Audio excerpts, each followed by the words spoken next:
Good morning, everyone. Welcome to our webinar today on bridging remote sensing, participatory science, and wetland programs. We're really happy to have you all here today. Thank you for being here. We're really looking forward to an interesting discussion and a terrific afternoon or morning or evening, wherever you are in the world watching this webinar today. So thank you for being here. My name is Rebecca Kisslinger. I'm the Senior Science and Policy Analyst at the Environmental Law Institute, and I direct our Wetlands Program. The Environmental Law Institute is a nonprofit law and policy research organization.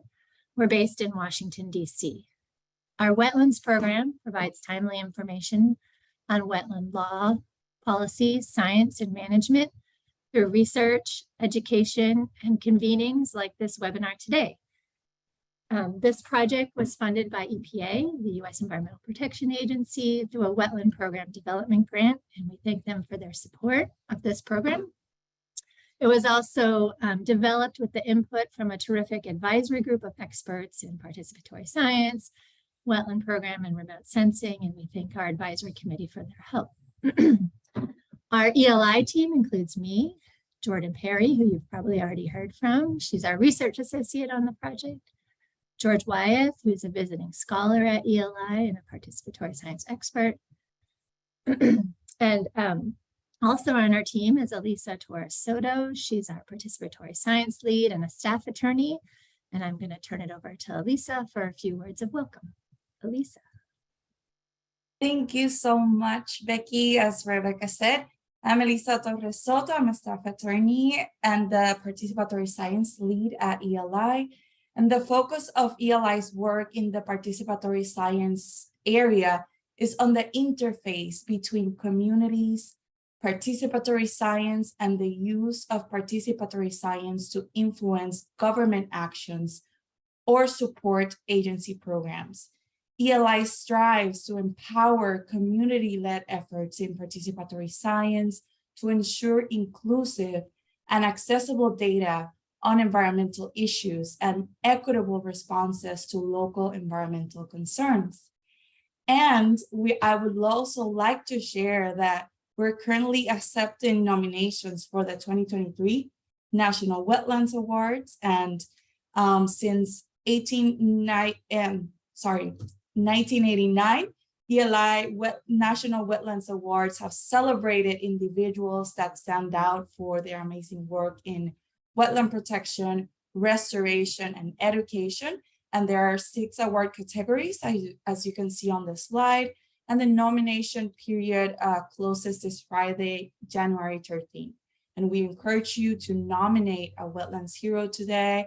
It only takes a few minutes, and to spread the word about the nominations with your network. And also, please tune in to our podcast for special wetlands content as we count down to the 2023 National Wetlands Awards ceremony, which will be in May. Thanks, and back to you, Becky. Thank you so much, Elisa. So today's workshop is going to focus on the strategic integration of remote sensing and participatory science, and how that integration has the potential to support local, state, and tribal wetland program development. We aim to use our time to promote strategic collaboration among participatory science groups and wetlands programs, especially with remote sensing. So our goals today are to discuss emerging technologies at the intersection of remote sensing, wetlands, and participatory science. We're going to talk about some of the benefits and some of the challenges for doing so, and how using participatory science and remote sensing can contribute to wetland programs. And then we're going to highlight some of the best practices and case studies for collecting, assembling, and incorporating remote sensing and participatory science into wetland programs. We have a really packed agenda today and some really great speakers, and I want to walk through really quickly the agenda before we get started, just so we're all on the same page. So we're going to start with an overview of some remote sensing technologies. We'll take a quick break after that. Then we'll get into a couple of talks on best practices for incorporating participatory science and remote sensing in wetland programs. We'll follow that with another quick break before we get into a great panel of case studies on remote sensing and participatory science from across the country. Some really interesting projects going on that I know you're going to be excited to hear about. Then we're going to finish the day with a discussion facilitated by us to allow you to participate. And we really look forward to hearing about your programs, your challenges, what you're seeing with your work, what the benefits are, and what kinds of resources you might need to pursue this integration of remote sensing, participatory science in your wetland programs. And so I just want to finish my part with a few logistics. Again, we really hope that you will participate today. We really want to hear your feedback. We want to be able to answer your questions, and we want to hear from you. Given that we have a very large group, or we're expecting a very large group of people today, we weren't able to unmute everyone for a discussion or to allow you to ask your questions, but we do hope that you will use that Q&A function in the Zoom webinar to ask your questions. It's right on your screen. Please feel free to use that to let us know what questions you have of the speakers. And as I mentioned, we are going to have a discussion where we hope to hear a lot from you. We're going to use a program called Menti.com. I'll give you some more information on that at the end of the webinar when we get there. But if you want to open it on your phone, or you can also open it in the browser on your computer, you can do that. And again, I'll give you some more information on how we're going to use that when we get there. But we're hoping to hear from you at that point. And please feel free to contribute to the discussion today. We definitely want to hear from you. And we look forward to a great afternoon. And without further ado, I'm going to turn it over to our first speaker, Pete Kahanen. He's from the San Francisco Estuary Institute. He's the Senior GIS Manager, and he's going to give us a beginning overview of wetland remote sensing technologies to get us started. So Pete, I'm going to stop sharing my screen and let you share yours. Perfect. Thank you so much. Let me share my screen. Perfect. Well, thanks for having me here. I'm Pete Kahanen, so GIS Manager at San Francisco Estuary Institute, and I'll be giving an overview of wetland remote sensing technologies. So San Francisco Estuary Institute has been involved in wetland mapping for quite some time. We've done quite a few mapping projects throughout California, and a lot of those mapping efforts have been rolled up into a larger data set called the California Aquatic Resource Inventory, which you can view on a web map and on ecoatlas.org, or you can also download it for your own use. We're also involved in a couple of current projects mapping wetlands down in San Diego and in the Russian River watershed, as well as updating the Baylands mapping within the San Francisco Bay. I'm also the UAS or drone pilot for the Institute, and we are involved in a number of other wetland research and science projects that involve remote sensing. So today I'm going to be, it's a kind of a high-level overview. I'm going to be touching on the different remote sensing platforms that are relevant for wetlands. And then I'm going to be talking about the different sensor types that you'll find on those platforms. And then I'll be talking about some of the products you get from those sensors and the types of mapping analyses that are done for mapping wetlands. I'll touch briefly on the software that's available to do this type of work, and then leave you with a list of different resources for available data sets and ways to access some of this remote sensing resources. So first of all, remote sensing platforms. What are the different types of platforms that are used for wetland mapping? So there are three main types that I'm going to be covering. The first are satellites. Satellites have the largest spatial coverage, global and most of the time. So these are really helpful for projects looking at large scale mapping or monitoring efforts. They typically have the lowest spatial resolution of the three, So we're talking 300-meter pixel spatial resolution to 3-meter. So it still can be useful at some of those that 3-meter around there for mapping wetlands. And one of the benefits of satellites is that it has a really dependable revisit time. Once the satellite's up in orbit, you can pretty much count on it's going to have another revisit time or passover time at a pretty reliable interval. So that's really helpful if you're looking at change over time and things like that. The second is plane-based remote sensing. It has a medium spatial coverage. Often it's collected at the state, can be the state or the county scale. And this can be really helpful for wetland projects. And we often use plane-based remote sensing for a lot of our projects. It has a pretty high spatial resolution. It can be 1 meter resolution up to 15 centimeter. And that really depends on the sensor and the elevation flown. If you fly at a higher elevation, you'll get lower spatial resolution. So each pixel covers a larger area on the ground. So with plane-based remote sensing, often it's a flight, you fuel up the plane and you collect it, or it's collected, and it doesn't necessarily get revisited, but some national programs have pretty dependable revisit times. One which I'll touch on later in the presentation is NAIP, or the National Agricultural Imagery Program, and that has a pretty dependable revisit time for states across the US. And the third platform are UAS or drones. And this has the lowest spatial coverage. This is more 20 to 1,000 acres, depending if you're talking about a fixed wing or a multi-rotor drone. And this is really useful for project-specific footprints. So it doesn't cover, say, a whole county or something like that very easily.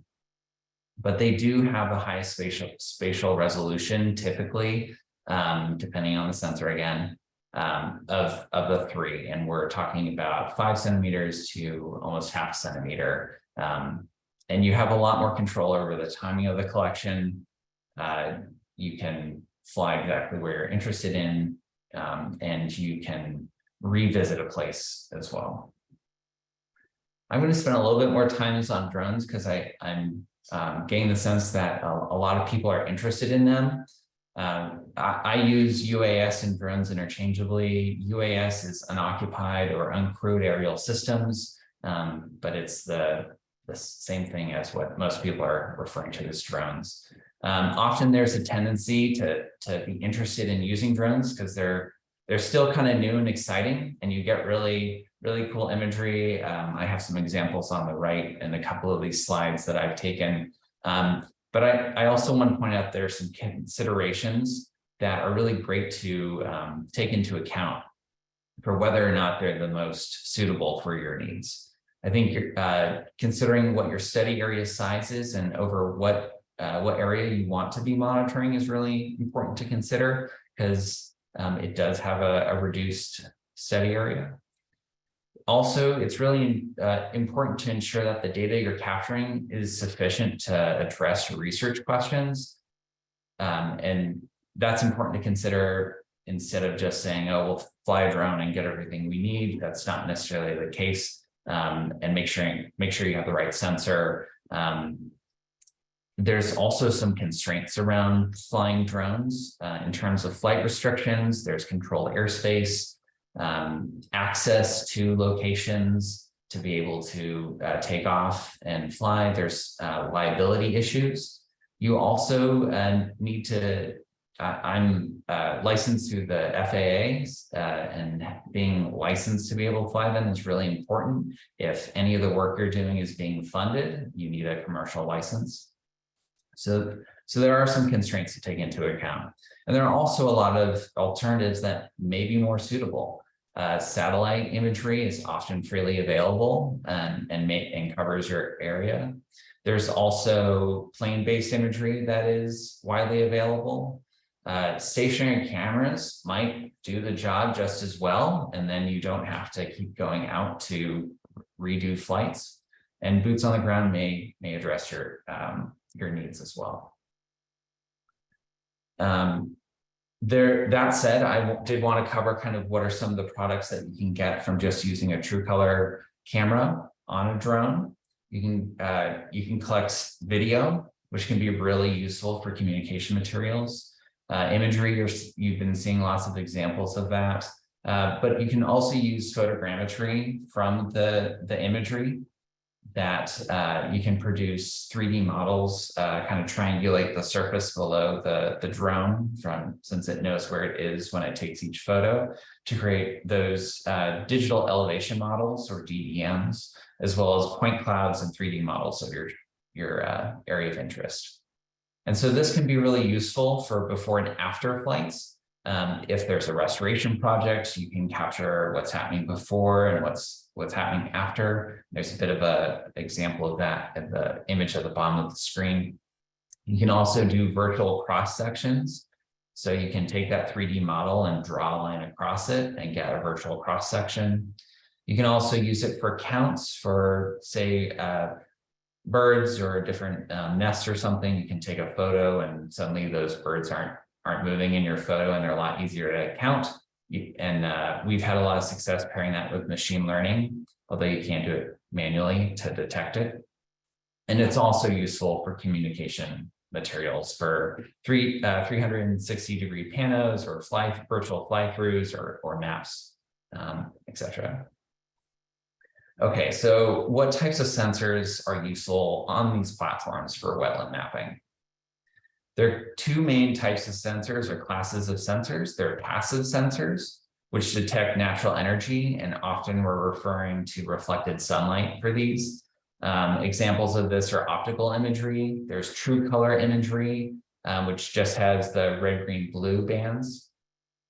But there's also 4-band imagery, which incorporates a near infrared band, which we find to be particularly useful for mapping wetlands. And I'll show some examples of why that's the case.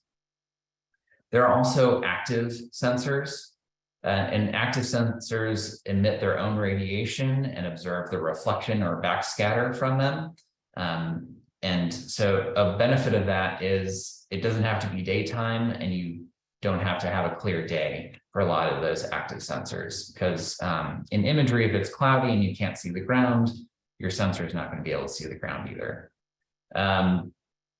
Two examples of active sensors that are really useful for wetland mapping are LiDAR, which is laser imaging detection ranging, and that bounces the laser off the surface, and you get it times the amount of time it takes for the bounce back, and so you can get the elevation of the surface, so it could be the tops of vegetation, and also where it penetrates through and hits the ground. You can get a last return or a bare earth return as well, so you can actually get information about the height of vegetation. There's also SAR or radar data, and that can be really useful for detecting inundated areas. And I'll have some examples of this in future slides. All right, so the next thing I want to talk about is what are the types of products that can be used from these different sensors, and how are wetlands mapped?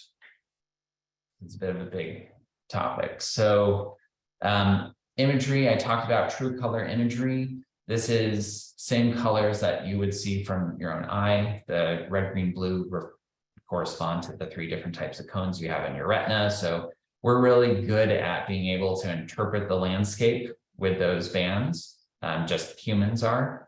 But that 4th band, the infrared or near infrared, is really helpful for getting false color imagery, and you can create different types of indices using those 4 bands. There's the normalized difference water index, as well as the normalized vegetation index. And these really help to pull out where there's open water and where there's vegetation. And the vegetation index really kind of picks out where you're getting reflectance from, where there's higher levels of chlorophyll. And it's helpful for determining healthy vegetation and different types of vegetation, which are important for wetlands. Elevation data is also really helpful. You can find out where those topographic lows are. You can create different types of indices using elevation as data as well, such as topographic wetness indexes. And that looks at the contributing area and the general slope. So it's basically helps to model where water might be pooling, or you have higher levels of groundwater levels. You can also get normalized digital surface models, and this is where you're subtracting that bare earth versus the first return in LiDAR. So you're then getting a layer that just has values for the height of the vegetation across your area, and that can be really helpful for determining what types of vegetation are on the ground. You can also look at roughness and kind of texture from some of the LiDAR data sets as well, and that can be really useful as well. Radar, I'm not going to talk about too much, but there are different combinations of polarization from the radar. From when it reflects off water, it can change the polarity of it and you'll get returns. So you can actually get a pretty specific signal when it hits water with vegetation on it versus just open water. So that can be really useful. It is typically a lower resolution, and there's an example on the right side of what radar looks like versus true color imagery. And this is the normalized water index here, and pulling out these same 3 open ponds that have some areas that are more inundated than others. So you can see this shows up really bright in the water index example. So mapping wetlands is kind of like detective work. Wetlands have characteristics that we can remotely detect. And the main 2 that is the hydrology, or the source of water and where those saturated soils are. And the second is the vegetation associated with those wetlands. And so we can use remote sensing to get clues and supporting evidence for where wetlands are on the landscape. Looking at the hydrology, or where the source of water is, we can look for those topographic lows where water might pool, or areas that have tidal influence to them that are connected to tidally influenced areas. Or you can even be directly sensing where open water is on the landscape. For vegetation, you can look at spectral signatures from those different bands for chlorophyll or healthy vegetation. And you can also look at that elevation data for the actual height of vegetation as well. So I'm going to give you some examples. This is the tidal wetland at China Camp in the Bay Area. This is true color imagery. I believe it's NAPE imagery. And then this is what a near infrared composite or a false color view of the same area looks like. So this is using that near infrared band, and you can see it really pulls out the different types of vegetation. You can also see the water pops out pretty, there's a lot of contrast for the water, so that can be really helpful. This is the normalized difference vegetation index for the same area, so areas with higher chlorophyll levels typically have higher values. So you can see it pulling out some of the vegetation from the uplands a lot more, and those trees and things like that. And the water has a much lower value because there isn't chlorophyll in the water. So there isn't an algae bloom that might change that. So the wider areas have higher values for NDVI. The normalized water index, on the other hand, has higher values for areas where you're getting the spectral signature of water. So this is really helpful for pulling out those channels in the tidal marsh. This is some elevation data, a digital elevation model using LiDAR. And you can see areas that are lower start at white, and then it kind of rolls up along a gradient to green for the highest locations here. And this is really helpful. You can then see it can be helpful for channels, but also you can see where these islands are within the marsh, and that there's not as much water there. So those are uplands versus areas for marsh. You can also see tidal connections, so where water is going to be able to flow on the landscape. And so that's why elevation is really helpful. And then you can also, there are a lot of different products you can kind of look into. LiDAR intensity is the return strength of laser beam. And so this, you can see that there's a big difference here for where it's hitting the water versus where it's hitting some of the kind of, I guess, less dynamic areas where it's hitting leaves and returning back, or how it's scattering through leaves and having a different signal from that. So that there are other different types of layers you can use as well. This is just kind of a sampling of some of the big ones. Historically, we used a heads-up digitizing approach for mapping wetlands. And this is still done, and you can still get really high quality data from doing this, where typically we look at maybe true color and the false color composite image paired with the elevation data. And then we manually be outlining wetlands and streams and things like that. And a lot of our mapping in the past has been done that way at SFEI. Although I wanted to highlight two, with improvements in software and technology and computing power, I wanted to highlight two different types of image analysis that are being utilized more often. There's pixel-based image analysis, where each pixel in your raster can be classified as being, say, open water or not, or vegetation versus not, versus like concrete or something like that. Or is it a wetland pixel or not a wetland pixel? And that can get pretty tricky because there are lots of variation within the features you're interested in. And that kind of highlights the benefits of object-based image analysis, where you can use segmentation to create objects or polygons, where it's taking areas of similar, it groups areas of similar kind of reflectance or values in the layers you're segmenting to create these polygons that you then can classify them instead of each pixel. And it can help reduce some of that noise and return down polygons of things that you're actually interested in.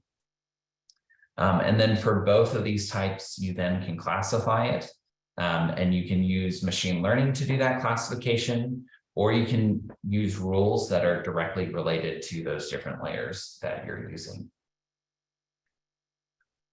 I wanted to highlight the importance of validation data for both of those types of analyses.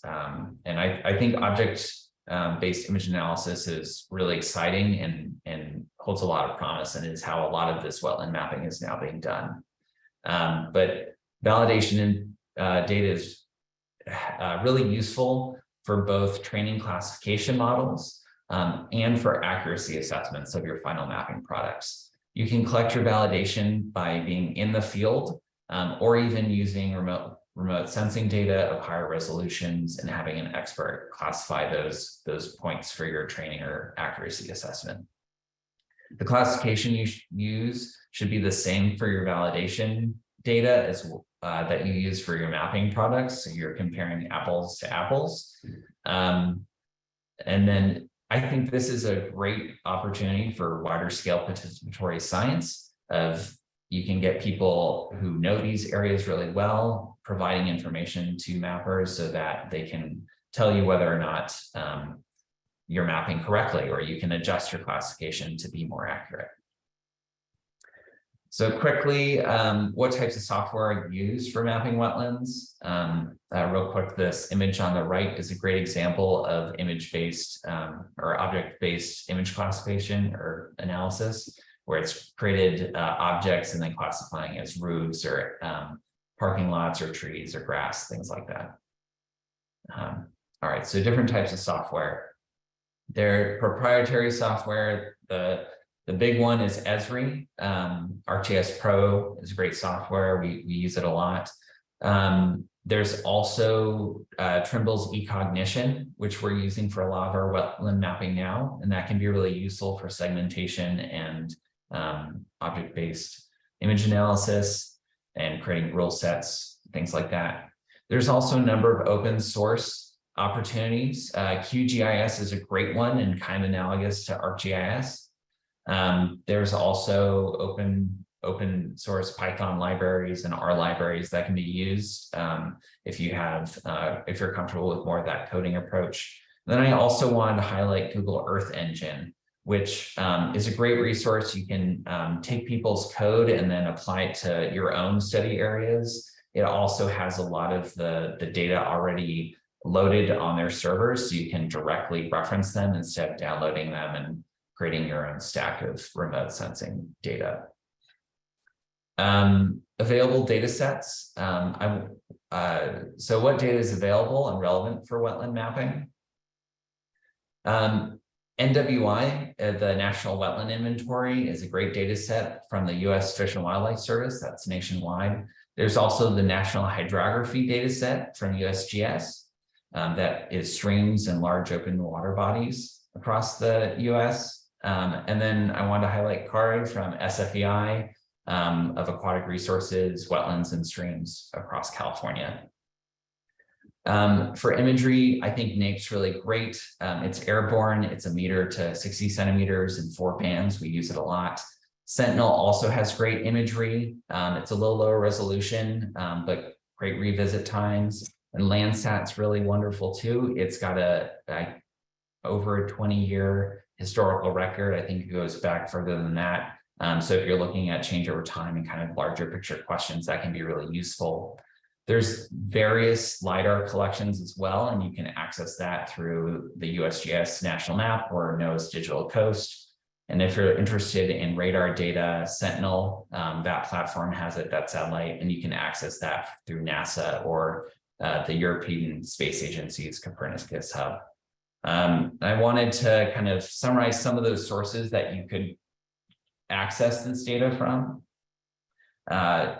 USGS National Map, Earth Explorer, Global Visualization or GLOVIS, NOAA's Digital Coast, NASA's Earth Data, and the Copernicus Hub. But I did want to make another plug for Google Earth Engine. You can access a wide range of these data sets directly through that in your code. So I wanted to mention that again. And I know this is a wide overview, and a lot of these topics and things I've mentioned deserve their own presentations. But I'm happy to answer questions, and hopefully this is a helpful overview for you all. Happy to take questions. I think we have some time. We do. Can you hear me, Pete, just to make sure? Yeah, I can hear you. Okay, awesome.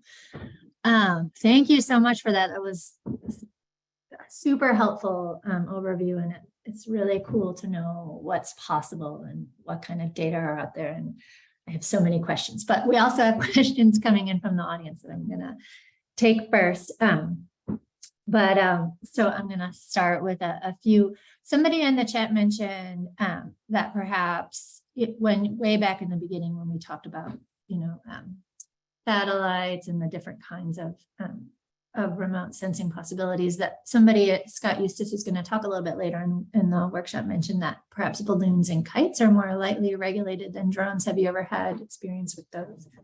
I personally haven't flown kites, but there's some great kite imagery in the Bay Area of South Bay salt ponds. It's really beautiful. I think that's definitely an option.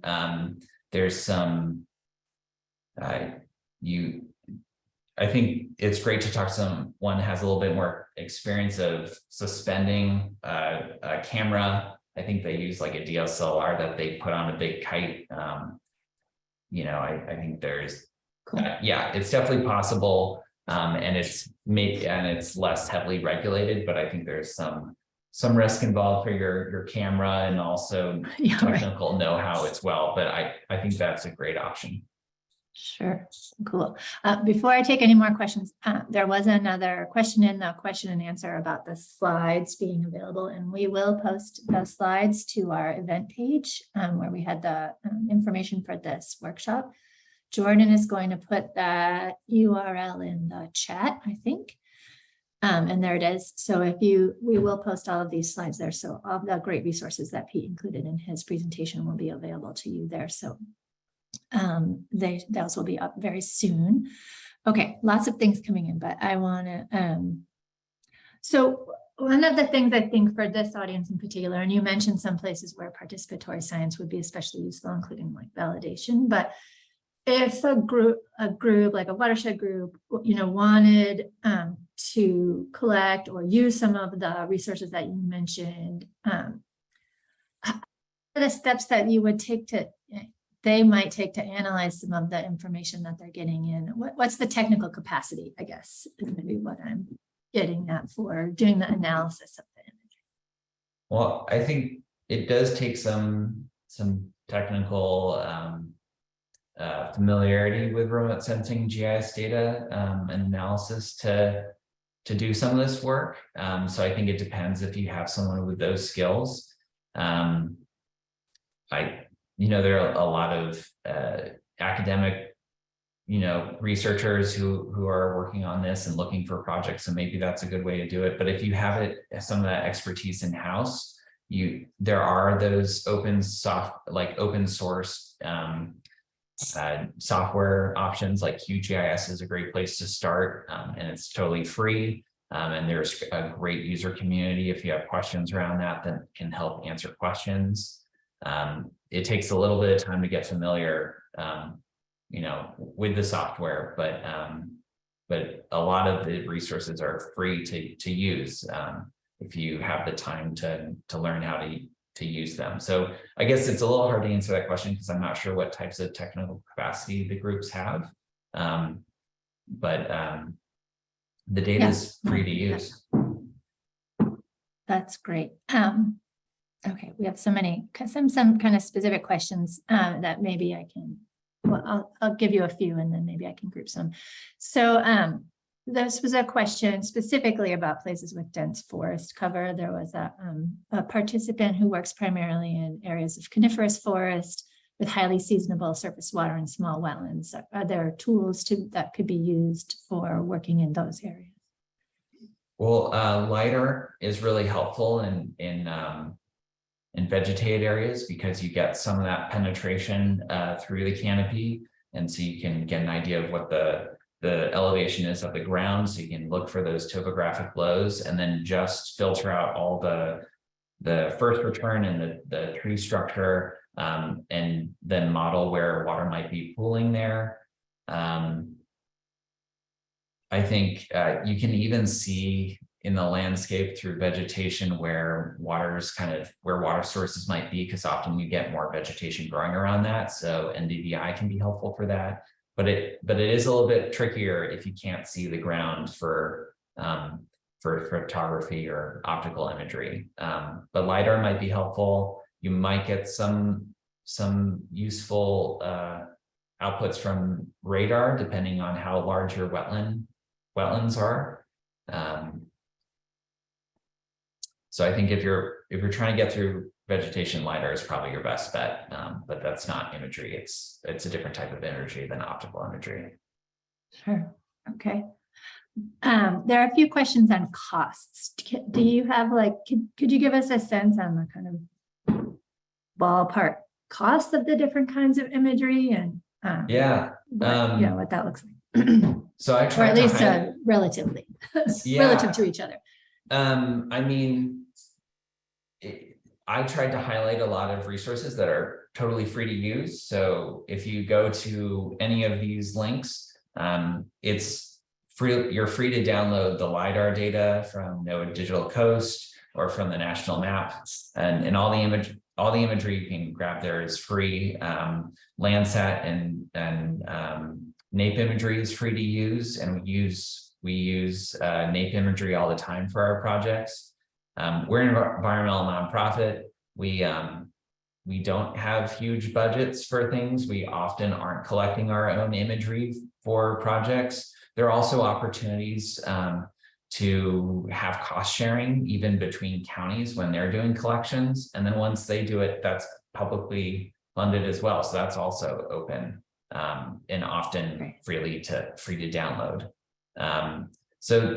So I guess getting the data is often not the largest cost. That changes if you're flying your own imagery, whether it be on a drone or not.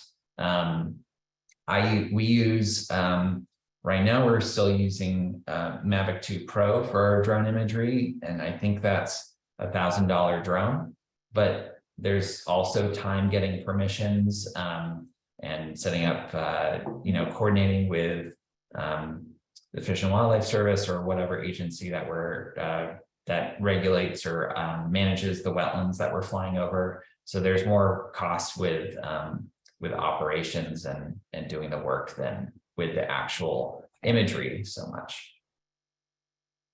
Great. There, you have a lot of specific questions on the use of different tools for different, I don't know if you see that's coming in. But then once somebody asked if you could do training on software for mapping wetlands, so maybe that's an opportunity later. But there was one question since we're near the end of the time that I wanted to talk a little bit about, and that was a question on if there's any software available that could be used in like presenting to the community or using in a discussion with the public from using these tools and the data and analyses that you get from the image. There are a lot of great web mapping tools where you can display these maps. There's a web-based tool that I can scroll around and zoom into all the drone imagery we've collected. ArcGIS has a lot of web mapping tools where you can upload layers and have people access that in the field or send a link out to people to view. There are a lot of different ways you can use these tools for communication. I could cite specific companies that have it. We often use SiteScan, which is now part of Esri as well. But there's a lot of open source web mapping tools you can use to do this as well. And SFEI uses a lot of open source stacks for the web development. Great, that's really helpful. Well, we're at the end of the time. And Pete, if you have a few minutes and want to answer any of the questions that came in, that would be awesome. Because Sure. It looks like there's a lot of interest. Otherwise, we really thank you all for all these great questions and information. We appreciate that. We're going to take a little break before we get to our next session, which is going to take this information, kind of this basis of information, and we're going to get a little bit deeper into some best practice for participatory science and remote sensing in wetlands. So we're going to come back with those presentations in a few minutes, give you a chance to stand up and walk around, and then we'll be back at 1:50. Thank you again, Pete. That was really, really great. We really appreciate all that information. Pleasure.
Hi, everyone. Welcome back. We're going to get started in a minute. I just wanted to let everyone know that we made the Q&A visible to everyone in case you couldn't see the questions before.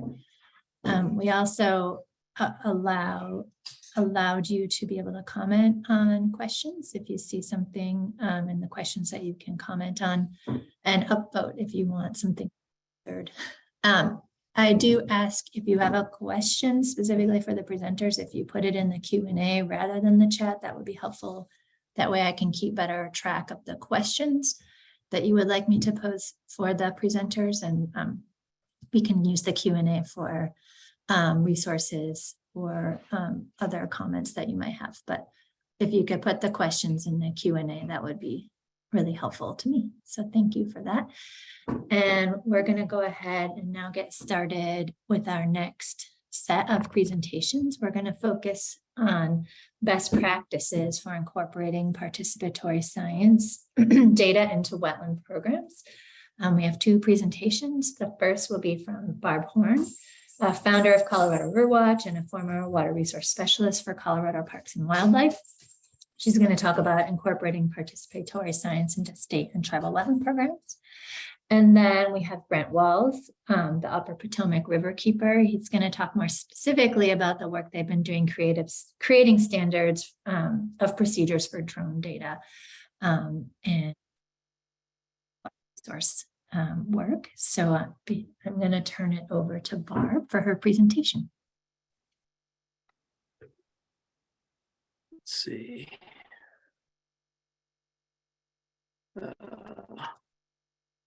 Hello, everyone. Welcome. Thank you. I'm going to step back a little bit, and folks, thank you for having me here and participating in all the work that everybody does. In my career, I've spent an enormous amount of time working with EPA on some NACEP committees, some federal audits, working and holding positions with the National Water Quality Monitor Council and other regional groups working with participatory science across the country and internationally on how to create collective impact. And that's around data sharing, standardization, and monitoring collaboratives in a variety of different media. So just wetlands, water, rangeland. So what I've learned and what I'm sharing is a compilation of a lot of great minds and programs. It's not necessarily, I'm just the messenger here. Around it, I have some creative ways to illustrate it, but we're going to step back a step and look at from both communities, participatory scientists, as well as decision makers and entities that provide services to participatory scientists and or are involved in collaborations, that this is more of a higher level best management practices that serve pretty much whatever you're doing. And of course can be applied to this wetland monitoring. And when you're considering integrating different new or different technology and methods. So if you bear with me, I'm going to step back a minute. And I want you to think to yourself, come up with a number. What percentage of lottery winners lose all their money often within the first 5 years, often within the first year?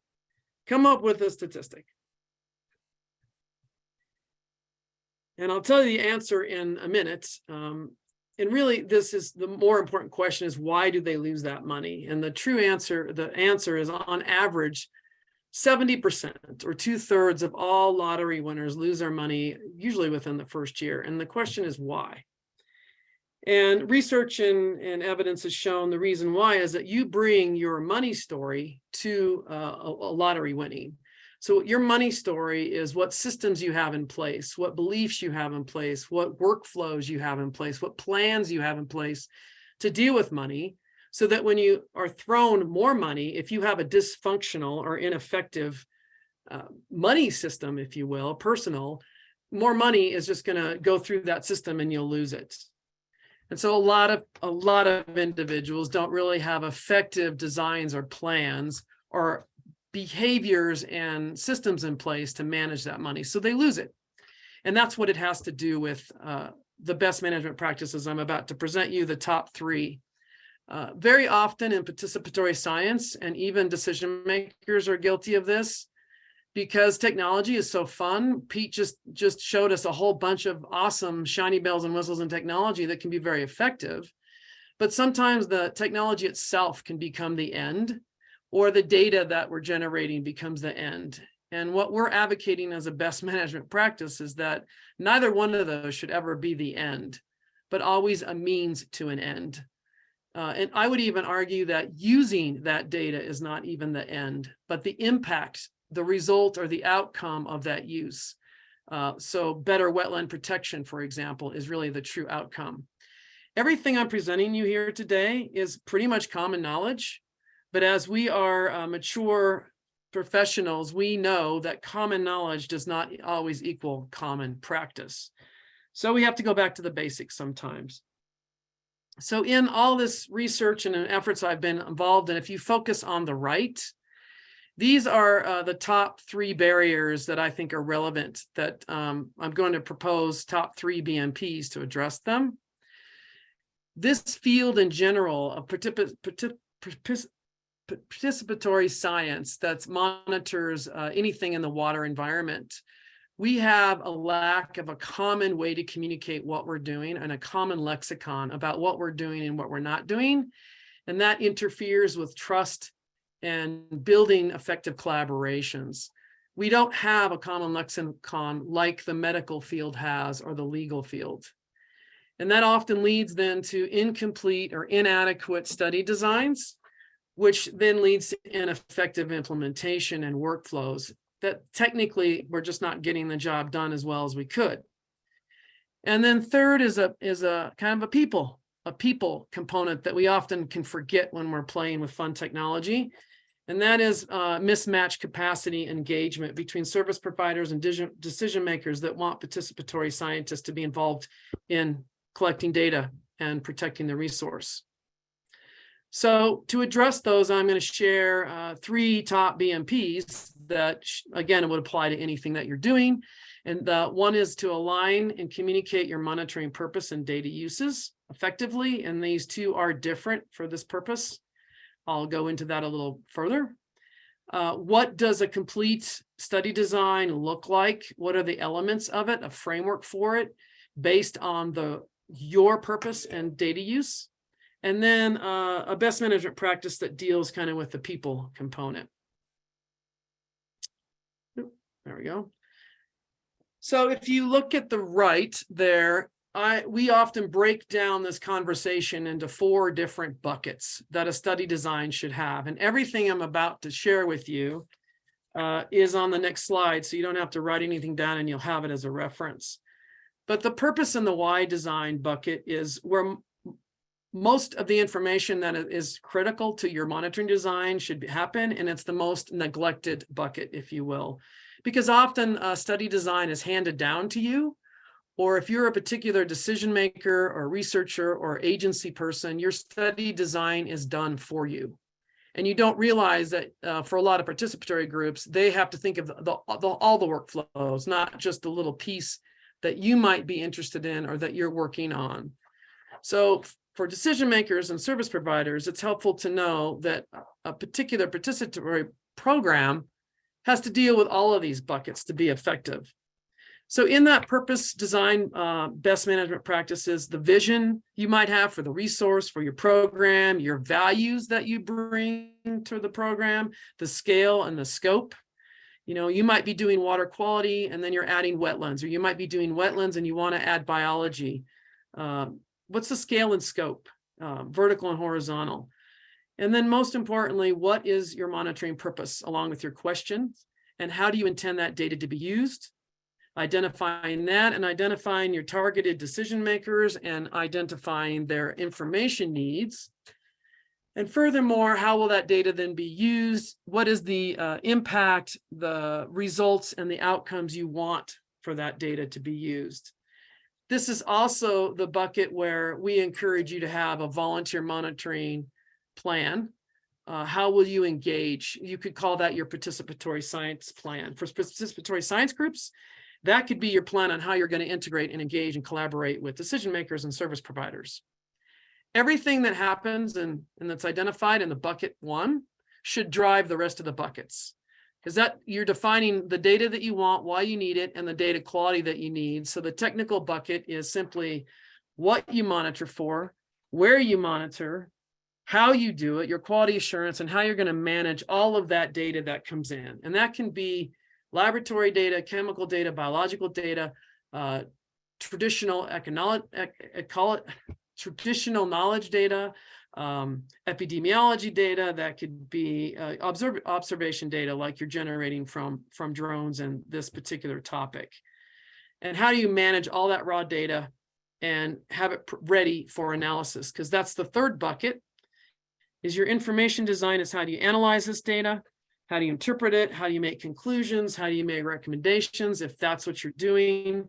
How do you actually package that and create information products that are delivered to your targeted decision makers? And then how do they use it and how do you track it? So that's what we call the information design. And then finally, how do you evaluate your program? How do you evaluate formative and summative? How do you evaluate the performance of this entire system in producing the data and the results and the outcomes you wanted?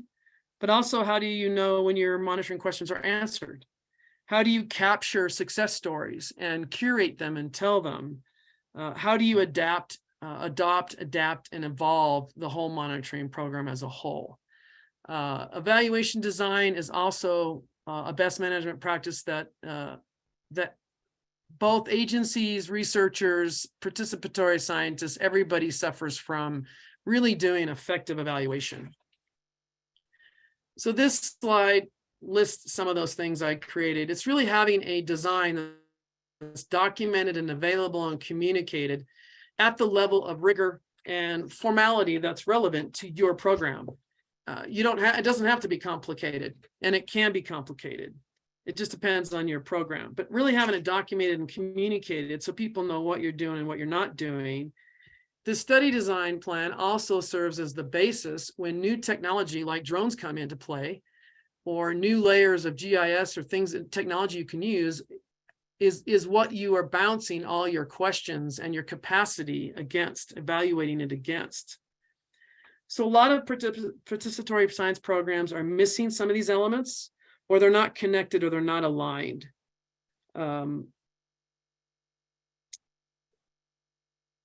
So we have at the Water Data Collaborative a beautiful little framework that just asks you a bunch of questions that you would answer and provide at the complexity that would help you document your study design. So that's a best management practice, is to have that study design. Many of you are familiar with this, but again, common knowledge is not common practice. In the program design is often where you have these sub plans, like a volunteer management plan. The technical design is where your quality assurance plan lives, and your data management, how you're managing that raw information that you're collecting or that you're using from somebody else's data source. The information design is where you have your plan to manage those information products. Managing information products like report cards and storyboards and things like that is a very different beast than managing the raw data that goes into those products. And then also having a communication and delivery plan to those decision makers is how you're tracking your success stories. So in my research and my work, I'm going to pull this out, and there's not enough time to go into a lot of detail. But one of the biggest issues about this nexus between decision makers and state agencies and volunteer monitoring groups or citizen science, participatory science groups, is simply being able to communicate what you're doing and what you're not doing, or what data that you need, that you want groups to collect. And we boiled it down to like this alignment of monitoring purposes and data uses. And I know a lot of you are this isn't about being right. This is about a way to communicate what you're doing. So don't get stuck on being right here. I'm just going to give you a quick example. We use this dial, if you will, that your monitoring questions are right in the middle of it. And the two circles in the middle are finite. In other words, there's really no other choices. And all of our work, the options you see there are really cover everything that you would do in a wetland monitoring program or a water quality monitoring program, for example. The outer two circles are infinite, meaning you could have an infinite number of options that would show up there. So the idea here is that you identify all your monitoring purposes, which is the inner circle, and all the data uses you intend your data to have. And then your targeted data users are the third circle, and the results and the impacts and the outcomes of that data being used. We propose in our work that there's really 4 primary monitoring purposes. And they're that first circle, condition trend, like what's the condition of my wetland? Is it changing? Is the health of that wetland improving or not? Impact monitoring is, I've discovered an impact to my wetland and I want to design a study that will determine the extent of that impact. So it's a different study design than condition trend.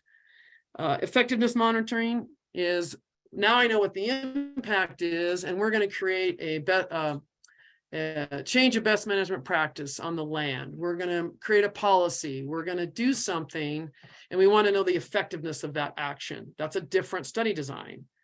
And then use support is often in water quality, but wetlands have a use support as well. It's a more refined condition trend. So if you look at the second circle, those are data uses. And there is a rigor continuum here from education engagement at the top right of the circle. And as you go around to behavior change, inquiry, research, advocacy, planning, management changes, regulation, policy, and the highest rigor is legal or enforcement. These are all types of data uses. And your monitoring purpose can be condition trend. What's the status of my wetland? And your use can be research only. Your use could be research and regulations. By mapping out and identifying your combinations of purpose and use, you then define the data quality that you need. And when you identify then all of your targeted data users, you're exploring their information needs, and that helps you include the right QA data, the right metadata, some of the things that Peter suggested in his presentation and some that Brent's going to bring in his. And then, of course, identifying your results, outcomes, and impacts. In this example, the question might be, what's the condition of what's the impact of perhaps a mine proposal on wetlands in this farming agriculture community.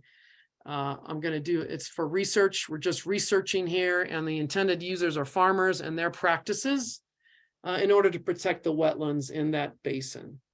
There's a lot here, and the Water Data Collaborative has a whole training and an assessment, evaluation, and audit of your study design to get at this.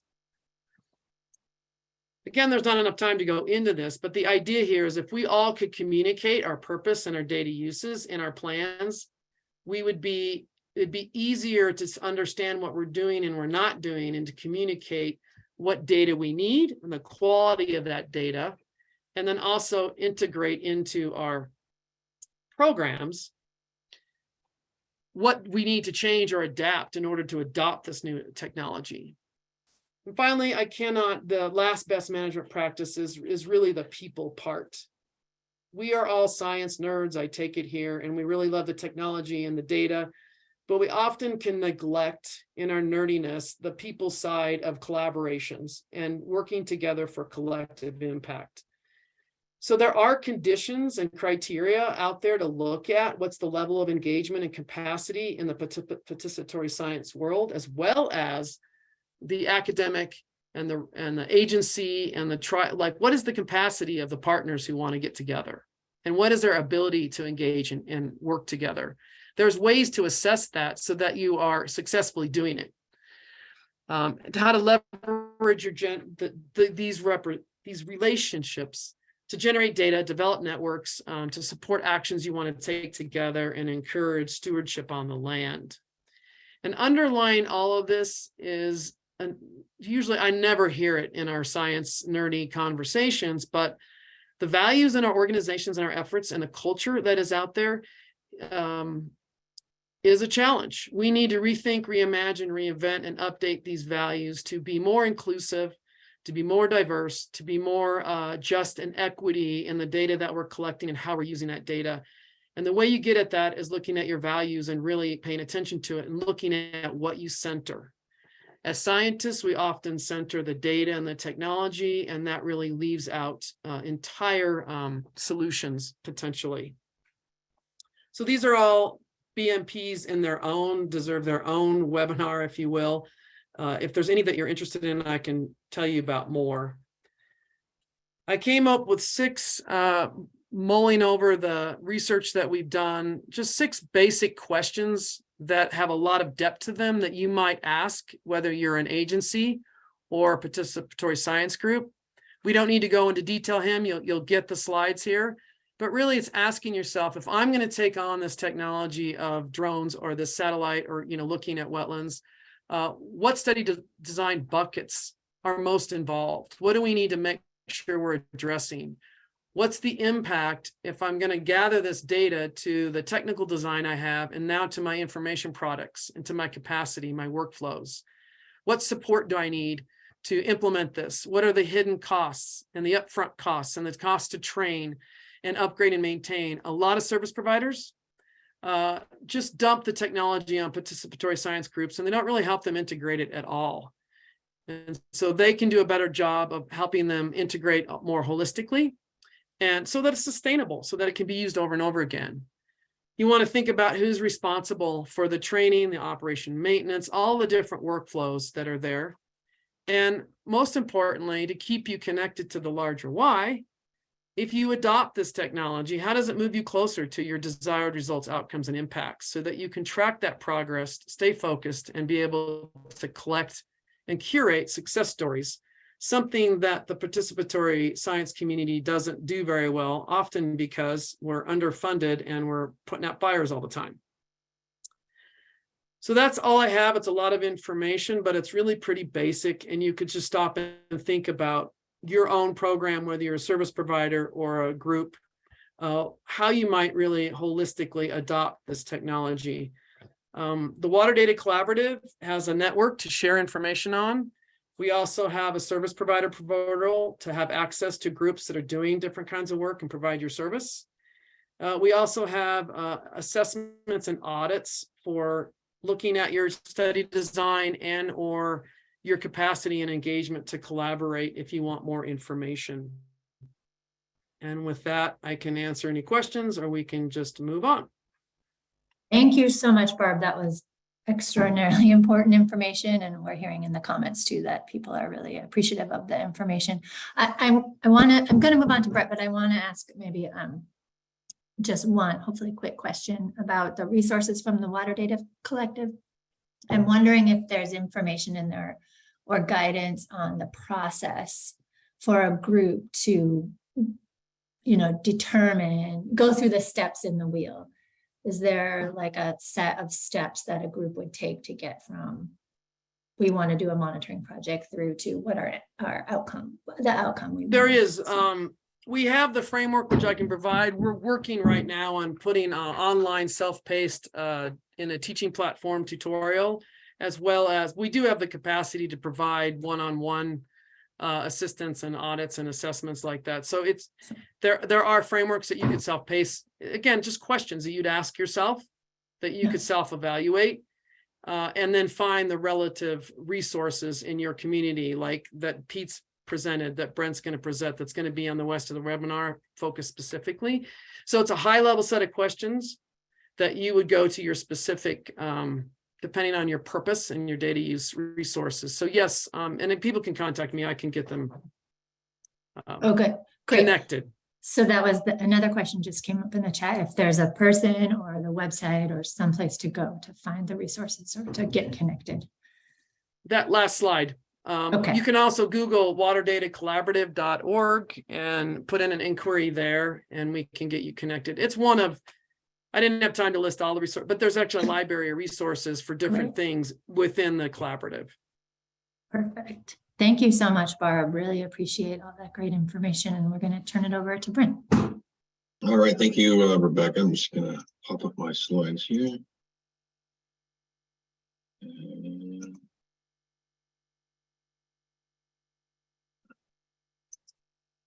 There we go. All right. Everybody see the slides now? All right. Excellent. Thank you all. Thank you, Rebecca, for inviting me to this this webinar. A lot of great information so far. And thank you, Barb, for what you talked about in the different buckets. And I'm going to focus a little bit more specifically on the technical side of things. and really zone in and or zoom in on the drone aspects, if you're considering drones or not. How I'm going to do this is I'm going to kind of share about what my program is, what a riverkeeper is, and what they do, what kind of data they collect, and then how we utilize drones, and give you some examples of how we have used drones in my work, and then get into a little bit of what are some of the assessments that we do for developing, or what do we do for our standards of operation procedures before we fly. Things to think about if you're going to be using a drone for your program for data gathering. And it's probably something that most people don't think about, is developing SOPs for their drone flying. So I'm just going to go into a little bit about that. So real quick, I'm with Potomac Riverkeeper Network. We are an organization based out of DC. The Potomac is divided into 3 different regions: Potomac, Upper Potomac, and Shenandoah. And our mission basically is to protect the public's right to clean water. And we do this through a number of different routes, but mostly it is through advocacy and enforcement. We do a lot of investigation of pollution. We are, again, boots on the ground. We're patrolling our waters and our streams. We are collecting water samples and various different monitoring programs. We are the voice for the river, so we advocate for changes on the legal side of things, changes locally, changes at the state level. And I think most importantly, we're enforcers. We enforce the state and federal laws. We utilize citizens suits under the Clean Water Act. We have a number of pro bono law firms that work with us that help us file legal actions at the state level and at the federal level. So why do we collect monitoring data for our organization? Well, it's very similar to a lot of your programs, what we're doing. We're assessing the condition of a water body. We want to identify how that river or stream or water body is doing, assess the impact to aquatic species. How are the plants and the fish species or other macroinvertebrates are doing in that sections of the river or stream. We want to be able to use that information to educate the public and to educate decision makers, because that's a lot of what we're trying to focus on. We're trying to focus on creating change. We're trying to focus on making sure that we do a better job of protecting our water resources. We use that data to identify source of pollution on that water body.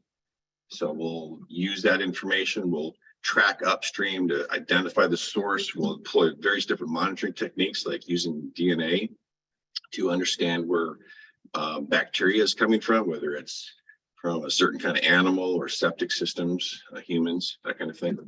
We're also looking at human health impacts.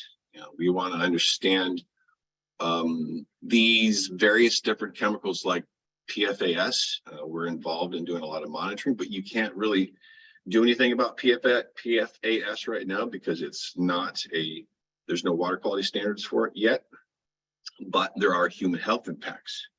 And so we are monitoring to educate the public on what those potential impacts are. And then again, lastly, evidence for legal action. Which brings me to, targeted monitoring for evidence collection. This is after a pollution spill. We'll collect water samples and, of a discharge violation.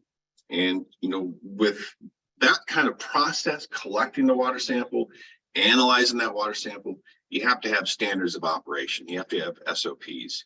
Usually within a quality assurance project plan, if you have a larger long-term monitoring program, but even with targeted monitoring, which is short-term, we do have SOPs of how to collect that sample, a lab to send it to, how we submit that sample to the lab. So SOPs are extremely important in maintaining integrity of your program.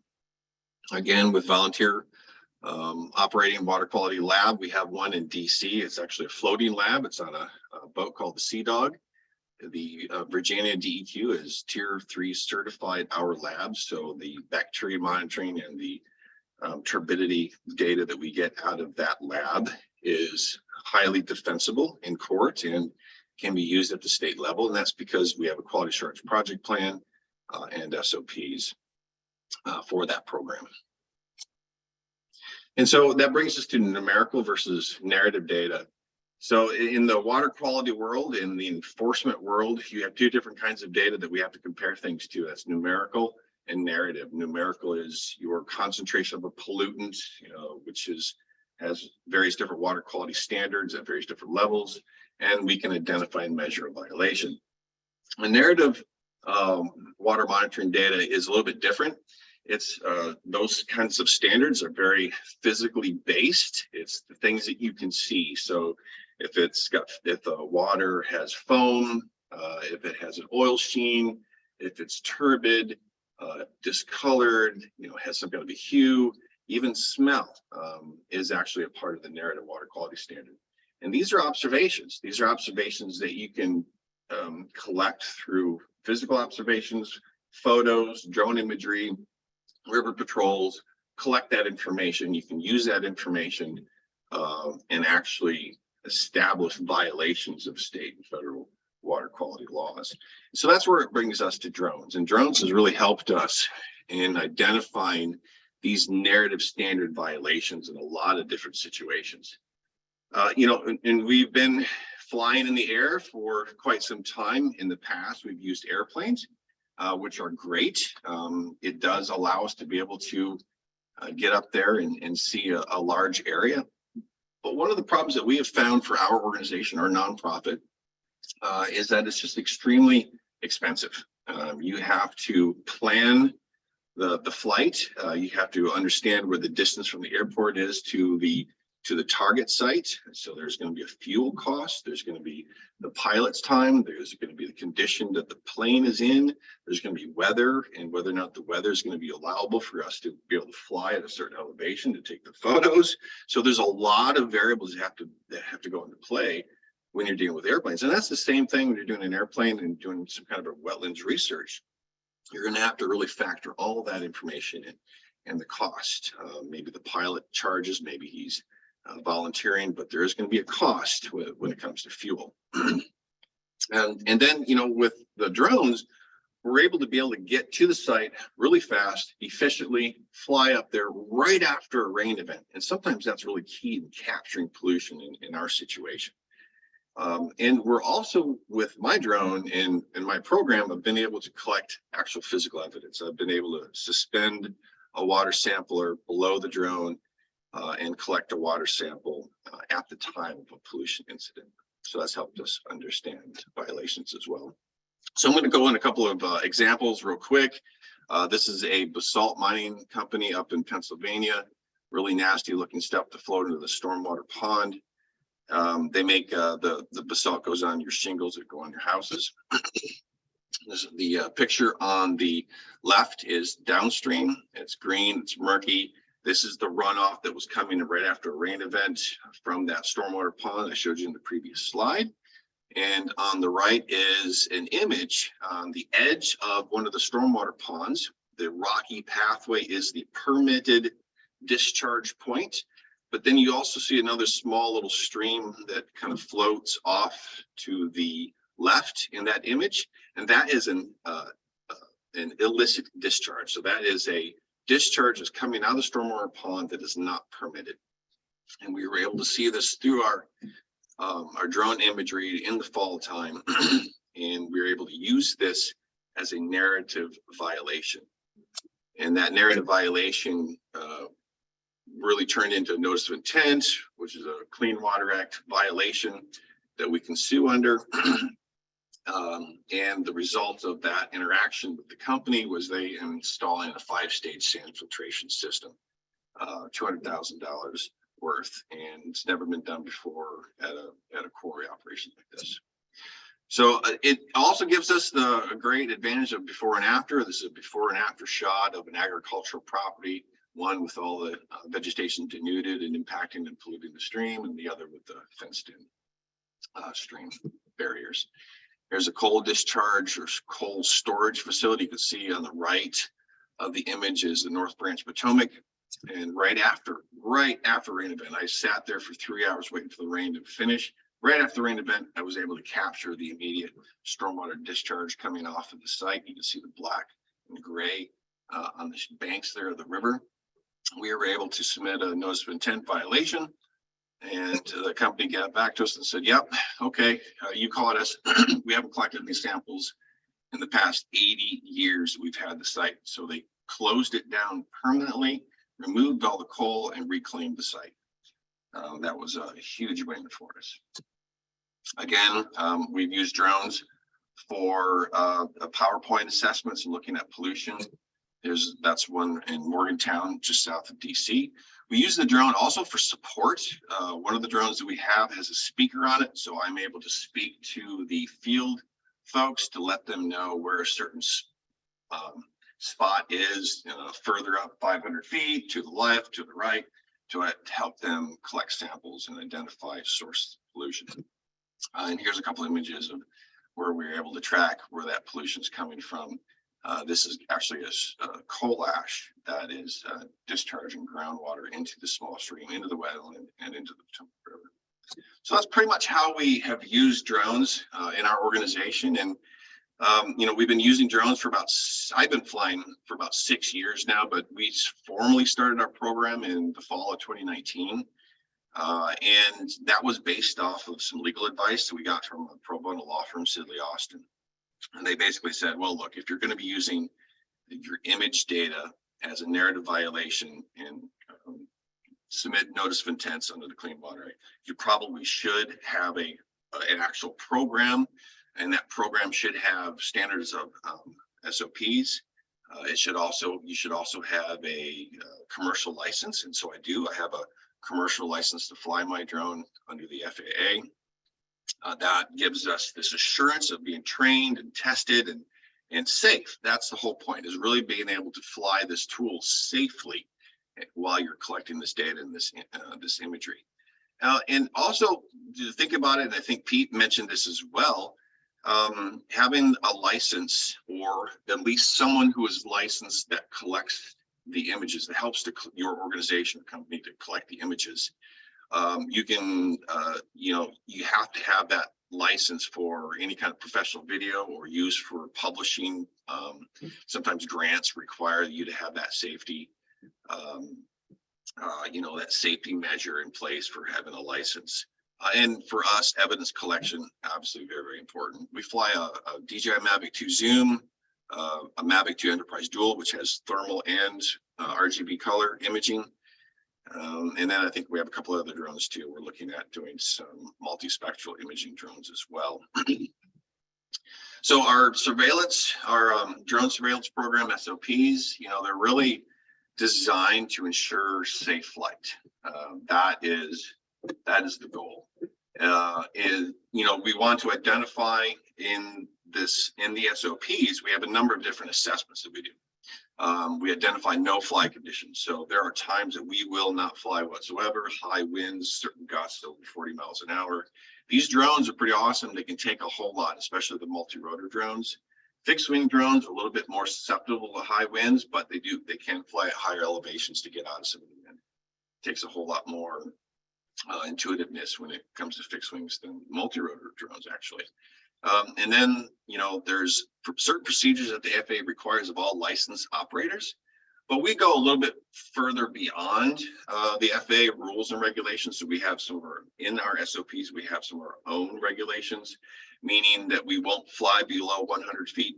So there are some rules with the FAA. You can't fly over 400 feet. That's pretty much standard unless you're going over an obstacle and you have a license. You can go 400 feet above that obstacle. If that obstacle is 700 feet, then you're able to go 400 feet over that 700-foot obstacle.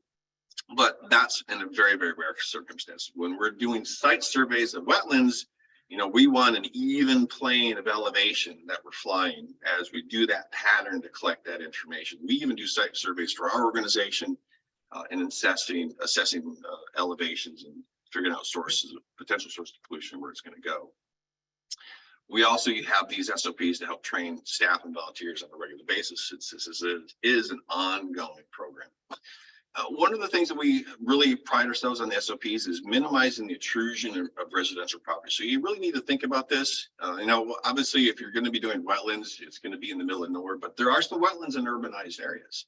And so you should really think about, when not wanting to intrude on people's privacy. So we really pride ourselves on trying to identify a really good flight path. So we have a lot of assessments on flight path planning. And then, there are a lot of other additional restrictions that we try and use in the SOPs to make sure that we're not violating people's airspace. So, we'll go to landowners, those that are adjacent, and make sure that we get permission if we're going to be flying across their property, things of that nature. So in that SOPs, we have an airspace assessment. This basically gives you I need to know what the safety things that I need to understand about the area that I'm flying in. Airspace is definitely one of those. Airspace is a whole big thing. You can see some of the map there. Your aeronautical charts will have some airspace.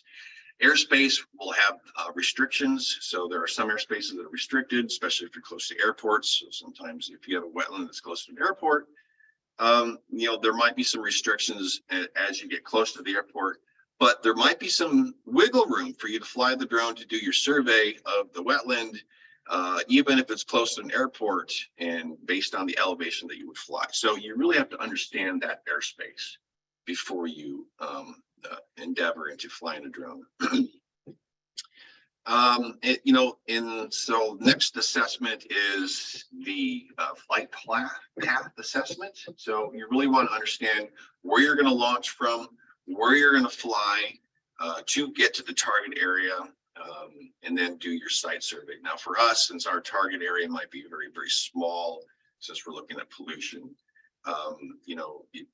that flight path might be a little bit different. If you're doing a survey, you might be really close to the edge of that survey area. So it might be a lot quicker and easier to find the flight path. So you're looking at private property. You really want to consider local drone laws. If there are counties, state, township, whatever your state has, you might want to look at the local drone laws. And it wouldn't hurt to call the local authorities and let them know, hey, look, I'm going to be flying a drone at this time. Is it okay? Are there any things that I have to worry about? The other thing to think about too is with all flying of drones, FAA really requires visual line of sight. You have to be able to see the drone in the air where it's flying. The nice thing about a commercial license, and I'll get into that a little bit here in a bit, is beyond visual line of sight. And so you're able to utilize beyond visual line of sight if you have a commercial license, if you use visual observers. Weather assessment, very, very important. You should always look at weather before you fly the drone.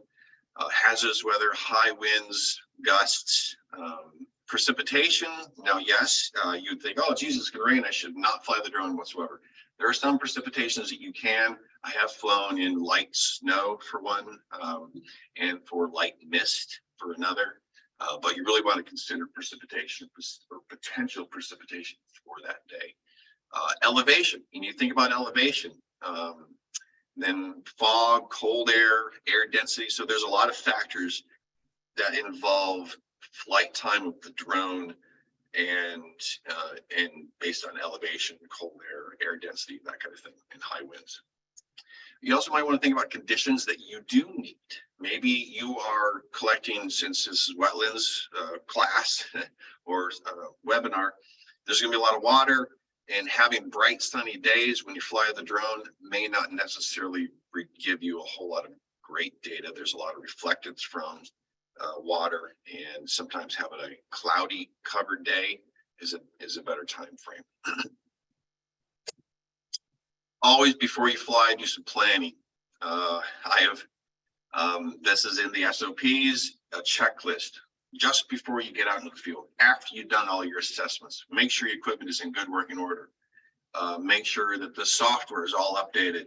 Make sure you have all of your charged batteries ready to go, because yes, it's only a 20-minute fly time, but if you have 10 batteries and it's an automated program that does a lot of these surveys, it automatically comes back to you, you pop into the battery, you turn it back on, and away it goes, and finishes, comes back automatically again, pop another battery. And so you can go and go and go based on the size area that you're doing. Always make sure you have plenty of image storage as well. Make sure you have large SD cards for your area. Check weather and know your limitations. So in our program, since it is long-term, we have training requirements, annual training. This is technology refresher. There's always something new with the technology. Even the program could be new, some changes to the software. Making sure that the guys really know pre and post flight procedures, just hounding them. Some of them aren't so technical savvy, so we want to make sure that they understand the procedures. Guides on how to handle the data, image storage, original media, how to get it off the equipment and get it into other services. And then new techniques, teach the guys how to do some site survey mapping, thermal analysis. So always lots of training to be done. So when you're thinking about your program, you have to think about what kind of drone you want. If you're going to be using drones, and that's really going to, and I know Pete kind of brought this up quite a bit. And you have fixed wing and you have rotary drones. Fixed wing, you can do much larger areas. Rotary drones, smaller areas, but it's a little bit, you have a little bit more control, I feel, than you do with fixed wings. What kind of equipment? Again, Pete, I kind of covered this a little bit. What kind of sensors do you want to use? Then you also have to think about other things like payloads. If your program or project is sampling, or if you're carrying and dropping, so the size of the drone really determines whether or not how long you're going to be up in the air, how many batteries you need, that kind of thing. So equipment, again, always put in the SOPs as well, or in your quality assurance project plans. Other considerations, I said before, visual line of sight versus beyond visual line of sight. The really great thing about having a license is you can go beyond visual line of sight. So if there's a tree, obstacles, whatever, between where you're launching from and the area that you're collecting your information from your drone, if there's obstacles that you can't see that airspace, you can use visual observers and go beyond visual line of sight. But you can only do that with a commercial license. And here's the other kicker too, though, is this concept of pilot in command, PIC. So that is the person who has the license, but doesn't necessarily have to be the person who flies. So if you have someone who knows the equipment and flies, but doesn't have an FAA license, you can find someone who has an FAA license to be that on the site person in charge of the safety of flying that aircraft. And that, again, gives you that ability. If you don't have anyone in your organization that has an actual license, you can actually contract somebody with just the license, or maybe find a volunteer that has a license. Now, costs are always a big thing with our programs, right? It might be cheaper to rent the drone than it is to purchase the drones. Some of these multispectral imaging drones are from $10,000 to $30,000 a piece, but you can rent a drone that does practically the same thing for a week-long period and pay $500 to $600 a day to rent that drone. And so you should think about that as a possibility for the program. But then it depends on if it's a one-time flight versus a series flight. Are you going to be doing this program for years and years and years, or is it just a one-time week-long project for research? And that's pretty much it for me. I just wanted to say something. I know there's some comments in it before about the balloons and kites and things of that nature. I've been working with a company, Digital Design and Imaging Services, out of DC, and they tether a balloon, which is great for areas where you have a lot of restrictions. Like DC has tons of restrictions. You can't fly a drone, can't even start a drone anywhere in the DC area, but you can tether a balloon and get some images. But again, you are restricted to single site with a balloon. You can't do a survey, can't do an area. So with that, I'll take questions. Thank you. Yeah, we have a few minutes and I have some questions. So thank you so much, Brent. That was really valuable. And I just wanted to point out that Jordan posted your SOP in the chat. Okay. So if anyone was interested, it is there. And we'll also put it on the event page, but it's there if you want to take a look. I have two specific questions and then maybe a broader question. But the first, as you mentioned, reaching out to the local authority to get permission. Who specifically is that person, or does it vary? That's a good question. Yeah, that's a really good question. I was up in in New York at Niagara Falls, and I called the Niagara Falls Police Force Okay. and the Buffalo Police, and sometimes they know and sometimes they don't. So it just depends on the area. Sometimes they have no drone laws whatsoever, but sometimes they do. The other big thing is national parks. You will have to have special permission to fly anywhere around national parks. Oh, good to know. Okay, so great. And then there was another question in the Q&A about the residential property owners, and you mentioned, and Pete seconded, and that it's important to avoid disturbing the residents. But the question was, do you have residential property owners sign any kind of document for permission to fly over their land if needed? Yeah, so liability, we haven't necessarily had any that level. We really try and minimize where we fly the drone crossing people's private property. But liability is an issue. We do have liability insurance for all of our flights, and if you're looking for liability insurance for your drone flying, you should look at what air pilots or planes, what insurance companies those folks use, because a lot of them have drone insurance policies per flight. So that's much more reputable than some of these other drone insurance companies that just do drones, and I wouldn't trust them. Okay, good. That's important information, I think. Yeah. And somebody in the Q&A also mentioned that where you take off and land is one issue, but where you're actually taking your imaging might be a separate issue. Does that resonate? Yeah, it is a separate issue when you're launching.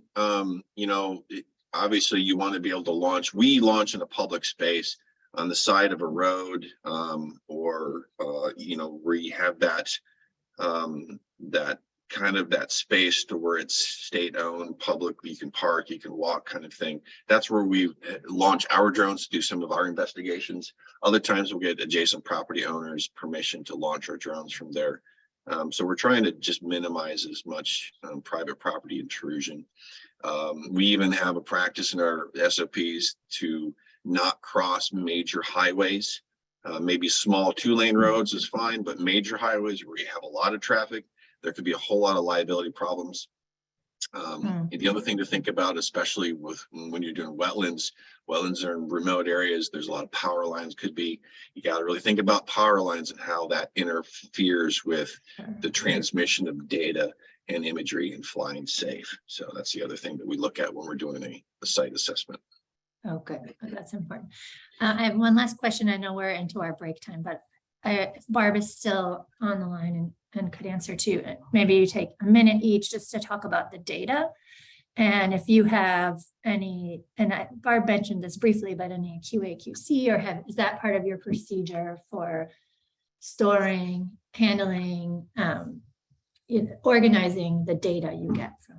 Yeah, well, I know for our organization, since some of the data that we use is going to be potentially used in court, having the original data on the original SD card and maintaining chain of evidence and chain of custody of that evidence is paramount. You don't want to mix that imagery with other imageries of other projects, especially if you're going to be using it for some kind of litigation. But that's, other than that, it's making sure that you have enough storage room, you know where the data is. This is just raw data collection. When you get into making that data look like something else using programs, that's a whole nother SOPs. Yeah, and maybe Barb, that's something you can comment on. I would just say that the generic workflow, it's the best management practice to take your raw data, which what Brent's talking about, make sure it's stored in a safe repository. Then there's the workflow to validate it. And that might have other samples, metadata, and then you validate it, and it's now in a final resting spot ready for that analysis and use. That workflow is a generic best management practice. You just have to figure out the nuances using your technology, your drone, what now that means. So yeah, great. There was a comment in the chat about the federal databases and lack of enforcement and data assurance in the federal database. Do either of you know if there's any new guidance on reporting water sampling to the WXQ, the water quality database? Not any requirements that I know of. database is there's minimum data elements you have to have, and they're pretty few. There's minimum data elements you need to have, but a best management practice is to include all the information so that if I don't know anything what Brent's doing and I can download his data, I know the quality, the purpose. I know enough information that I could reuse it responsibly. Yeah. They Yeah, don't require you to provide all that information. So you have to do it as a best management practice. And that's usually involved in your quality assurance project plan development. You will go through your quality assurance and how you're going to make sure your data is of a certain quality. And that's so the data coming out of one of our floating labs is tier 3 quality data. And that's because we've gone through that rigorous inspection process. They look at our data, they look at our QA/QC procedures and that kind of thing. And we have reproducible projects. I'll just mention there's 2 different data qualities, and this is another missy area. Is the data quality sufficient quality to make the decisions you need to make with it? That's different than providing what we call a high quality data submission, which is providing enough information so that someone can tell the quality of your data and reuse it. Yeah. 2 different kind of data qualities. Good to point out. Thank you, both of you. That was a really great panel. We really appreciate all that information. So thank you again. That's great. So we're into the time for a break. We're going to take 15 minutes until 3 p.m. Eastern, and then we're going to come back with a great panel on case studies. Again, I just wanted to mention that Pete has answered a lot of the questions in the Q&A that came up with his presentation. So if you haven't seen those, you can look at the answered questions in the Q&A, and you can get more information on some of the questions that came up so far. We will be posting, again, the slides and some information. We'll post Pete's SOP and some of the Water Data Collaborative information to our event page. And we'll put that URL again in the chat later today, so you can find those resources. They'll be posted soon. And after our next panel at 4:30 Eastern, we'll have a discussion where we're going to use menti.com.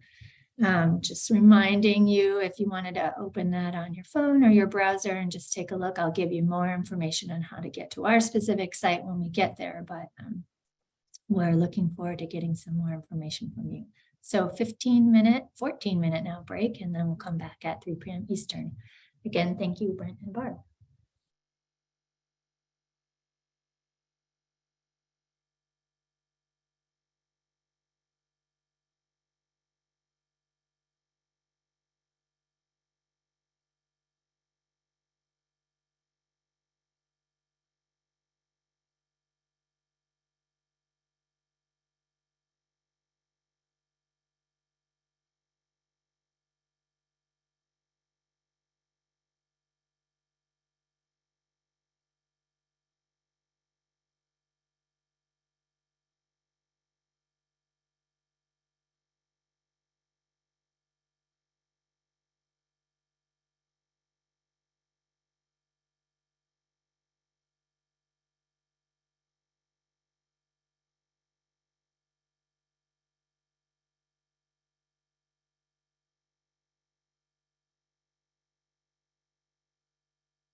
We're excited to have this final panel of today before we get into some discussion at the end.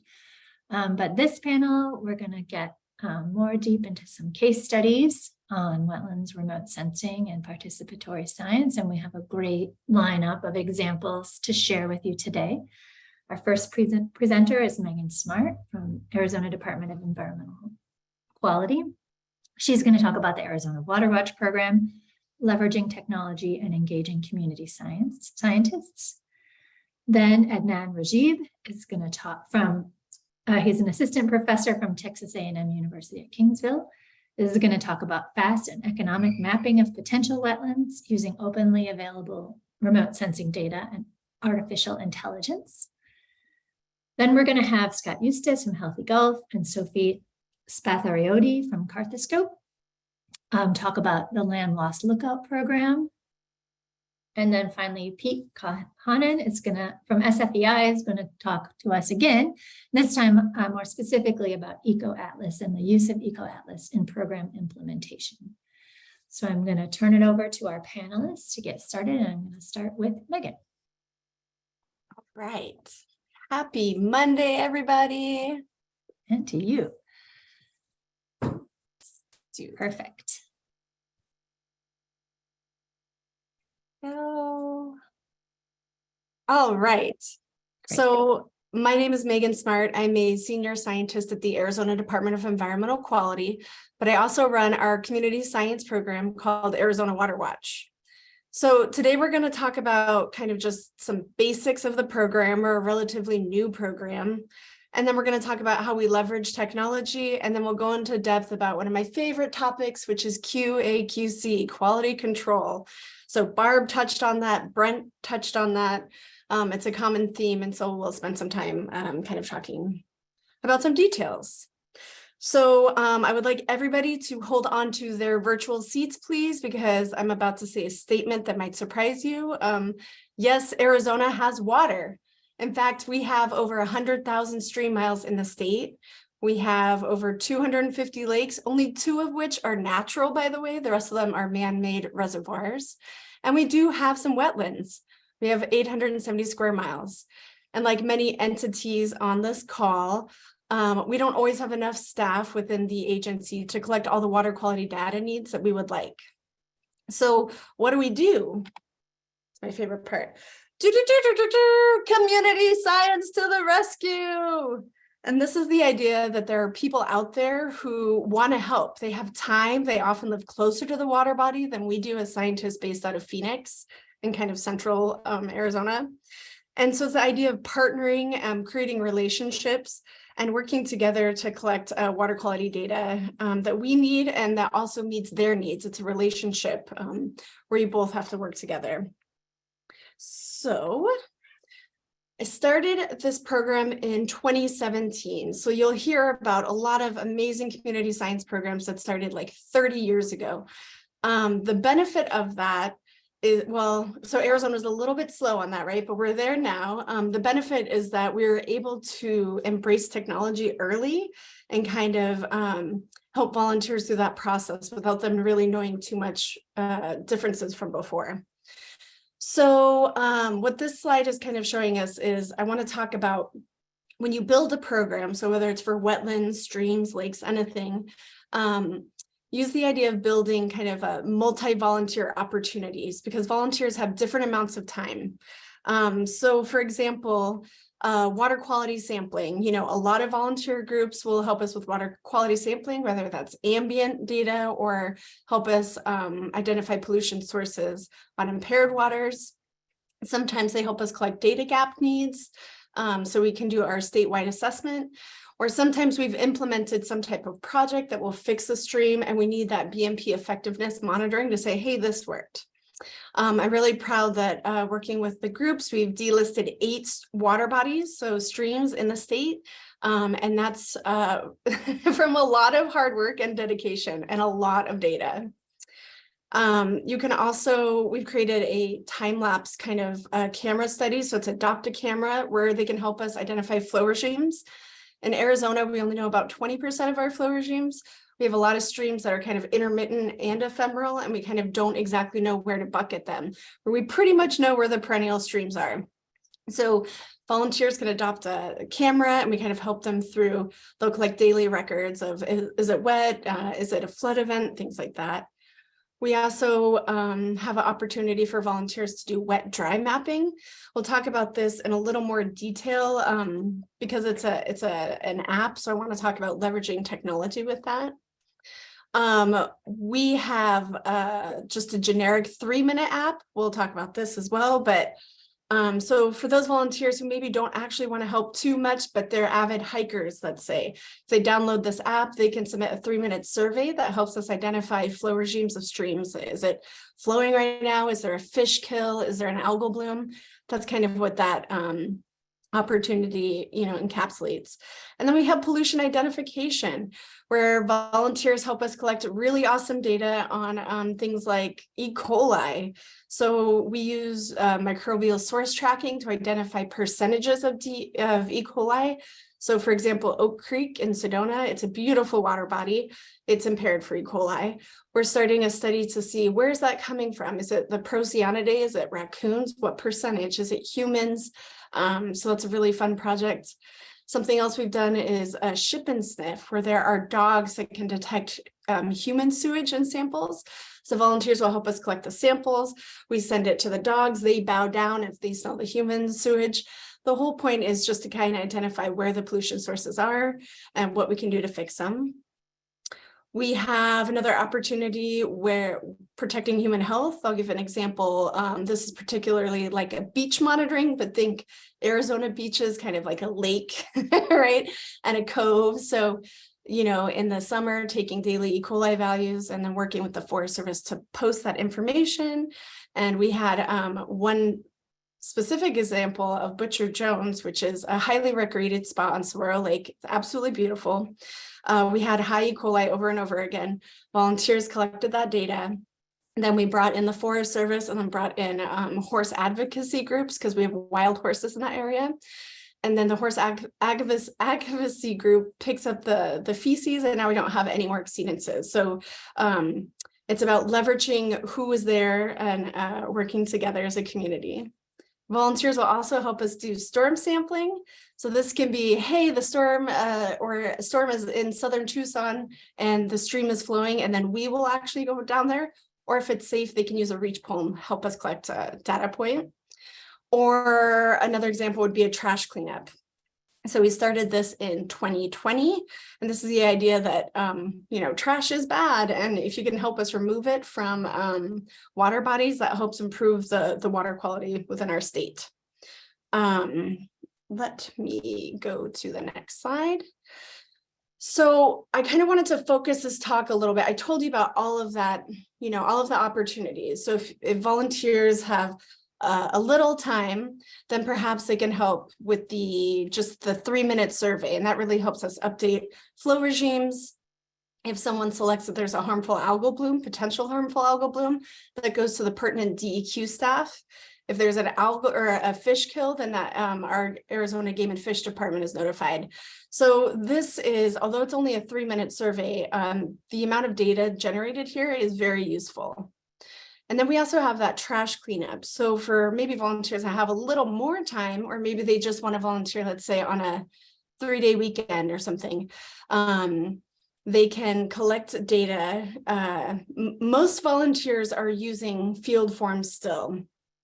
Some volunteers will use the app.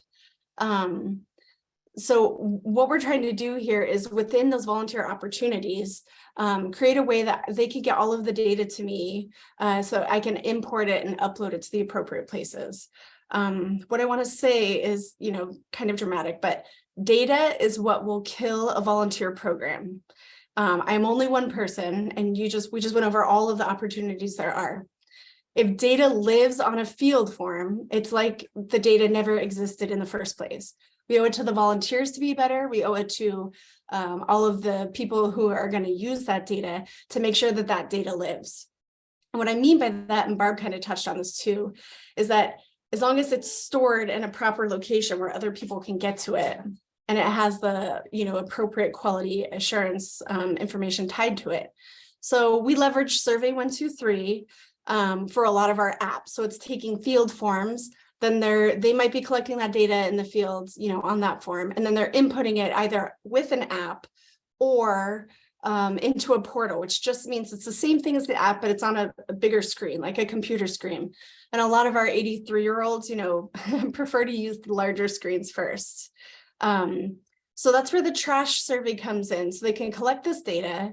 We can, keep track of, how many dog poops are around, how many recyclable materials. Maybe we need to put in a trash can from that data. Maybe we need a pet waste station. And then to the right over here, we kind of have the more time intense opportunities. So for the Citizen Science mobile app here, this is for trained volunteers. This is our water quality data. And I'm going to go into detail about this in a second. But this is, we have a equipment loaner library program. So they're using, scientific equipment. They have to have a training and an audit, so forth, time intensive. And then also wet dry mapping can be a little bit time intensive because I'm trying to get wet dry mapping away from just typically it's done in June in Arizona, just once a year, but really we want the seasonality component. So it's conducted, multiple times in a year. Leveraging Survey 123 allows me they act as databases in and of themselves. Multiple people within the agency can get to them. Volunteers can have their own dashboards because of this, and we can build in quality assurance within these surveys on the back end. I really, really, really want to encourage people, don't just put data on paper, please. Okay, so let's take a deep dive into the water quality data aspect. With the volunteers around the state, we kind of have 3 steps for groups that are starting. And the first step is, well, they kind of contact me. They let me know they're interested in a particular water body. I see what they are interested in and try and manage that with the needs from the Department of Environmental Quality. So we would set up an in-person training, and that generally happens in a classroom. When I say classroom, I mean it can be a basement, it could be someone's living room, it could be a library, right? We try and use any free resources we have. And then we'll kind of go over all the techniques, and then we will go to their actual sampling site so they can see exactly where they're sampling and then apply what they've learned in the classroom setting. I think that that's really important. If we just go to the sampling site, oftentimes you have volunteers just looking up at the sky, or they'll see squirrels. And so learning and then applying works out really well. We also have written resources. So each group's given a binder that has a visually friendly handbook that kind of points out many details. I'll show you some examples in a little bit. It gives them access to website. They all get my personal cell phone number, so they can call me with questions that they might have. And then there's visual reminders. We have written resources, but the next step up would be kind of a visual reminder, and that is cartoon video lessons. So everything I showed them in the classroom that we did at the sampling site, there's a cartoon to kind of accompany that. So here's an example of me. This is our E. coli video, and that's cartoon Megan talking about how to process E. coli. We also use things like E. coli processing mat, and I will show you an example. Okay. All of our data, we have a state statute in Arizona that says if we use the data, particularly for delisting or our statewide assessment, we need to have a sample plan, a quality assurance plan, an annual training, and an annual audit. So let me remind you, I'm only one person. We have hundreds of volunteers and over 30 groups. So leveraging technology helps me keep this all organized. For the sample plan, I tend to help volunteers write that. It's a highly technical document. The quality assurance plan, we wrap them under our internal ADQ QAP. But they still need to know, what percentage of duplicates do they need? And so we do talk about that in the training. The annual training we will now do for all new groups. It's always in person, but starting to leverage the idea since COVID of doing virtual training. So this is also built within Survey 123, and I can just ask questions like, should you wear gloves when you collect E. coli? Or how many, nitric acid drops do we add to a total metal sample? And the audit we can also do in person, or they will take videos, and I get to watch 40 minutes of a thrilling video of them making sure the incubator is set up or that they triple rinse the bottle. I really just want to point out that you guys, science is fun. So anything that we're asking volunteers to do, let's provide cheat sheets, provide visual reminders that are colorful and exciting to kind of help them get the data that we need. And that in essence helps us with our quality control. So for example, if I ask a group for a full chem sample at a site on the Verde River, they have this picture and they know exactly what they need to collect, and they know how many drops of each acid they need to collect. We mentioned the video lesson, so we pretty much have a video lesson for everything from E. coli to turbidity to collecting a sample to post calibrating a probe. This is the example of the handbook where a lot of volunteers maybe don't have the scientific background. So pointing out this is called a battery pack, or this is the sonde. And then these are the field forms that they're using. This is the same data the internal staff at ADQ are collecting. I've just made it more approachable, more fun, right? So they're using this and then importing it into the portal. Here's an example of the E. coli processing map where volunteers, follow each step and they put their gloves on the icon and kind of helps solidify the process within their brain. Okay, so I just wanted to point out the secret equation to success. Okay, so when you're building a program, if you can find the volunteers that have time, and if you can provide the resources, as in perhaps equipment, guidance, database, training, anything like that, then I think that's how we're going to save the world. And I think that we can apply this in, not just water quality. We've talked about wetlands too, but air, really anything. There's a lot of people out there. There's an army of people out there who care. They just need the resources to help us. And it's a beautiful relationship because they in turn, we help them, they help us. It's great.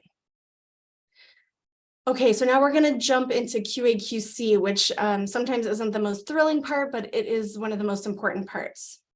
So this is a quick overview of the process, and then we'll dive in, and then I think that's all the time I have. So all of our data, like I mentioned before, is inputted into Survey 123. That data goes up to the GIS cloud and then weekly is pulled down into the ADQ server and put in a specific Python. I don't know about you, but our water quality database is not fun. It's like a nightmare, actually. So it has to be in a specific way in order for me to upload the data. So the Python coding does that. And then within that, once we get it into the database, we QA/QC it. We kind of do it in a few places. We approve it, and then it goes up to Water Quality Exchange once it's approved. So it's available for everyone. So here is a deeper dive. This is AZ Water Dogs. They go out every Monday, Wednesday, and Friday. They're very dedicated. This is Bert. So he takes Coco the dog, his FJ, and then Laura Lee does the hard things like the pre and post calibration numbers. They have their annual training. They have a sample plan. They have access to our $5,000 probes and our $5,000 E. coli lab setups. They use these field forms, collect their data, then they enter that data. Bert actually uses the app, but some, volunteers, like I mentioned, might use the computer. Then that data is pulled down into Excel files that we call an out file using that GIS model. The script puts it in the exact order that we need for our database. Every database has its own rules, so the Python script's important. Then I update something. We use Trello, but you could use anything, just showing all the data that's coming in. And then I beg for any help that I might have, or I will input the data myself, where we are leveraging our Survey 123 information to do our quality control checks. So if you use the same, Esri product, you have access to this, but all of the multi-volunteer opportunities are within here. So I call this my dashboard. It's my favorite thing to look at in the morning. But I can filter all the volunteer data, And within that is all the pre and post calibration data. It tells me, it automatically does the percent differences. It tells me if I need to flag data. It will calculate, the 95% confidence interval for E. coli. It has the pictures. Everything is located within this survey. And I think that is really great for the quality assurance piece. Then we take that, we update a few things in the database, run some other checks, and boop, it goes up to WQX. Now, the other part of this, believe it or not, is that volunteers actually want access to their data.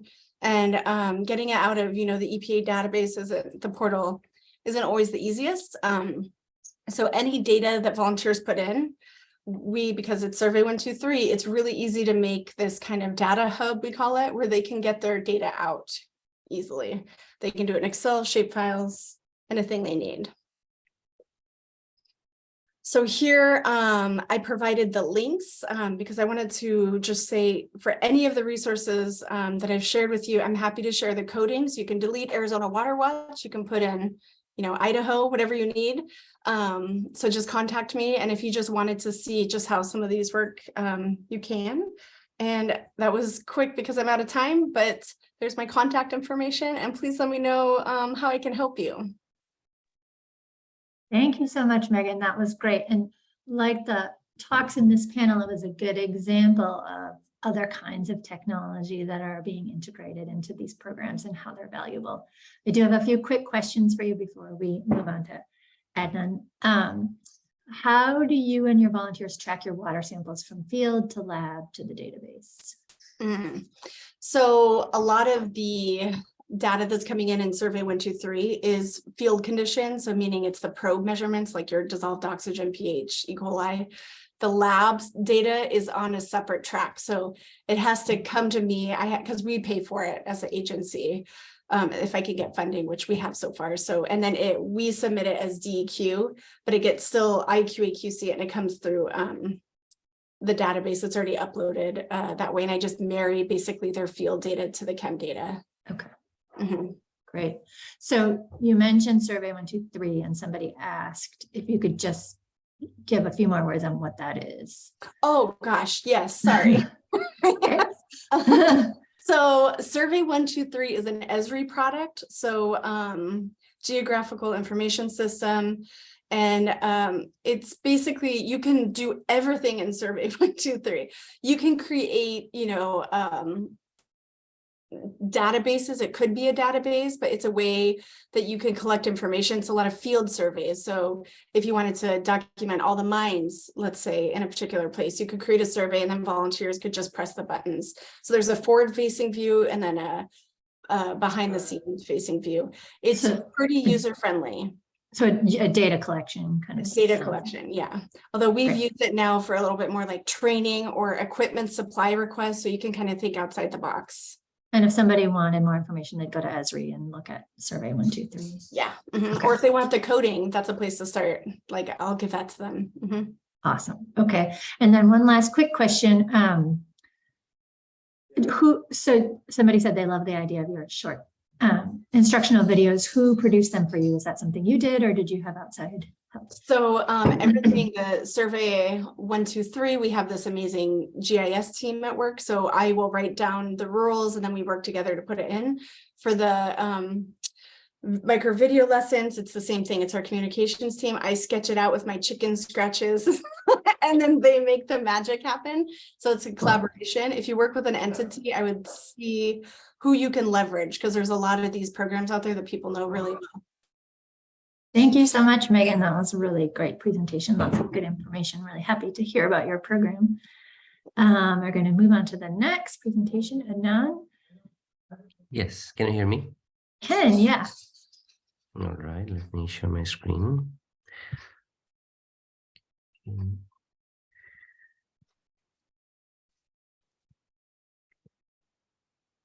Right. You see my screen, right? Yep. All right. Let me. Okay. All right. Hi everyone. My name is Adnan Rajib. I'm an assistant professor of environmental engineering and the director of hydrology and hydroinformatics innovation lab at the Texas A&M University, Kingsville. I'll be introducing a new approach of potential wetland mapping, fast and economic approach of potential wetland mapping that leverages openly available geospatial data, remote sensing data, and advanced computing techniques such as artificial intelligence or machine learning. Before I give you more details, I want to acknowledge Vikas Gupta. He's one of my graduate research assistants who implements some really cool ideas on machine learning for wetland mapping. This work has been conducted through funding support from the Department of Defense and the National Science Foundation. I also provided my research team's QR code here. Feel free to scan the QR code if you want to see our other projects on wetland hydrology and natural infrastructures in general. First, let me ask, why do we care about mapping wetlands? One simple answer would be wetlands are critical natural infrastructures playing important hydrological, biogeochemical, and biological functions. So we need to know the wetland locations for specific conservation decisions.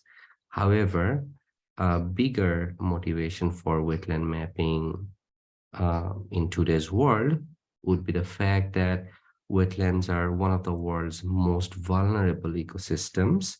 These ecosystems are being degraded, depleted, and destroyed. The two maps on your screen are taken from one of our recent publications in the Environmental Science and Technology Journal. The maps show a side-by-side comparison of wetland density in the prairie portal region between the pre-settlement era and the current conditions. Clearly, there is a need to identify not only the existing wetlands, but the lost wetlands as well. Speaking of identifying the lost wetlands, here we show how using more than 35 years of Landsat satellite observations, we can identify the wetlands lost due to increasing urbanizations in Houston, Texas. While these maps readily provide with estimates of existing and lost wetlands, these estimates are limited by the duration of data availability. For example, if we had remote sensing data from 1950s, the map of lost wetlands would have been much different. Therefore, being able to use remote sensing data does not necessarily indicate our ability to map the true extent of the lost, potentially restorable wetlands. Envisioning America's wetlandscape as it was would require something beyond just remote sensing and data. That something could be artificial intelligence or machine learning. And that's where our work comes into picture. At this point, let's summarize the current state of science involving remote sensing, geospatial data, and wetland mapping. Broadly, there are three limitations. First, there is a perception problem. Traditional remote sensing based wetland mapping approaches mostly rely on wetland or no wetland, this type of binary classification of remote sensing images. As a result, almost all of these approaches are limited to mapping the existing and lost wetlands.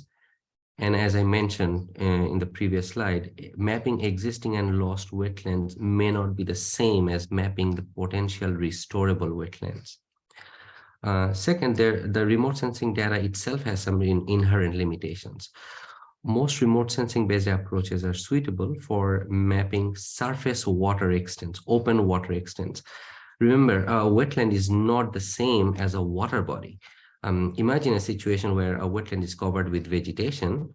Therefore, a remote sensing based approach that is highly accurate for mapping open waters will give incorrect results in mapping a vegetation covered wetland. In short, mapping or representing the complex drivers, the soil characteristics, hydrology, climate, these complex drivers of wetlands from remote sensing is not straightforward.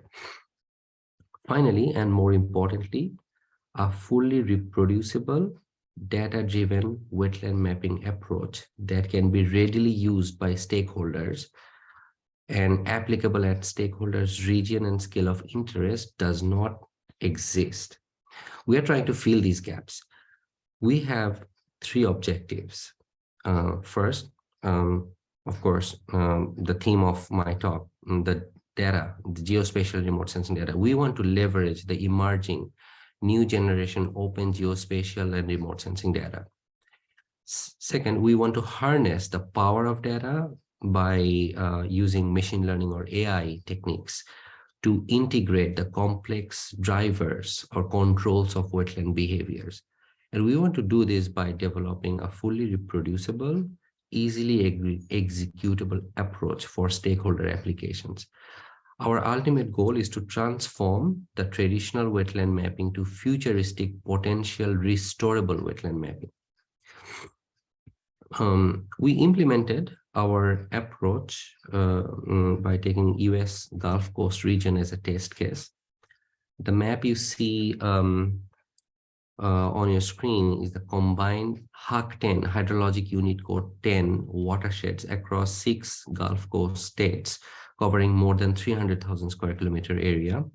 We purposefully selected such a large area because we wanted to see the computational cost of our machine learning approach when it comes to mapping wetlands over large areas. Because as I said, our goal is to create a framework that stakeholders can use easily without having any computational burden. Our approach is designed so that stakeholders with no prior experience can easily run our machine learning by simple clicks on a web browser for any region or scale of interest. In the next few slides, I will give you some additional details on our approach and initial results. This slide summarizes the data sets used in our machine learning approach. The data sets named with black color text, these are the data sets we traditionally use in wetland mapping, while the red text indicates the latest and emerging data sets that were previously unavailable and hence were overlooked in traditional wetland mapping. For example, I'm sure you all know soil characteristic is a major control of wetlands, major driver of wetlands, whereas traditionally wetland community has been using drainage class and hydric conditions to define wetland soils. Wetlands that are fed by groundwater or wetlands that are ephemeral in nature may not be adequately and accurately identified by using drainage class or hydric condition as the sole criterion. We thought about this problem. Hence, we considered 30-meter resolution soil moisture data, which gives you the actual soil saturation conditions from NASA's SMAP mission.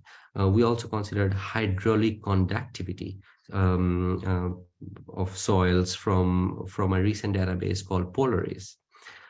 In short, our machine learning approach integrates all major drivers of wetlands: topography, soil, vegetation, hydrology, and climate, using open geospatial and remote sensing datasets to produce a robust and highly accurate wetland map at a very high spatial resolution. Our outcome is a 10-meter resolution wetland map over large areas, which I will show you in a bit. Training and testing data is a key component in machine learning. In simple words, you have a machine and you want to make it intelligent. So you need to train the machine with ground truth, and once it is trained, you need to use some of your unused ground truth data to test the machine's performance. That's pretty much the basics of machine learning. Unfortunately, when it comes to wetland mapping, getting ground truth data, especially over large areas, is difficult. One option is to use existing wetland databases such as the National Wetland Inventory. However, National Wetland Inventory has uncertainties. For example, when we overlaid national wetland inventory on top of some of the latest available remote sensing based land cover databases, such as the National Land Cover Dataset in US or the European Space Agency's Global Land Cover Data, we found that an area designated as wetland in one dataset is designated as water in other datasets and vice versa. In a sense, one dataset alone should not be used in training and testing purposes, especially when it comes to machine learning. We therefore merged all these datasets, National Wetland Inventory, National Land Cover Database, and the European Space Agency's Global Land Cover. We merged all of them together to come up with a unique, common wetland dataset that was subsequently used for training and testing. This is our result. This is the map of potential wetlands across the United States Gulf Coast, driven by a trained machine learning model. The red colors on the map show the location of potential wetlands. Because and I'm going to define what do we mean by potential wetlands. Because our machine learning approach integrates topography, soil, vegetation, hydrology, and climate, all these major drivers or controls of wetlands, the map we produce is indicative of three things. First, existing wetlands. Number two, wetlands which might have been lost over time, yet they show wetland-like behavior. And number three, wetlands which are not recognized in the known databases of wetland extents. We named all these three categories as potential wetlands. Next, we evaluate our machine learning-based potential wetland data by comparing with our merged observation data, in this case, the merged land cover and national wetland inventory data. And we found that our prediction is consistently 80 to 90% accurate. The matrix that you see on your screen is called a confusion matrix, and the diagonals of the matrix essentially explain the accuracy of our machine learning. The black and the red boxes within the matrix explain how accurately we could identify the non-wetland areas and the wetland areas respectively, thus constituting an overall accuracy of 85.4%, 63.3 plus 22.1, 85.4. We think that this 85% accuracy is a very high accuracy considering the more than 300,000 square kilometer area of our analysis. Of course, when stakeholders use our machine learning model for a state or for a watershed, obviously the accuracy will increase. This is what we found as potential restorable wetlands. Our estimates suggest that there are around 28,000 square kilometer potential wetlands which may be restored. We present two cases here. The two maps represent two different scenarios of potential restorable wetlands.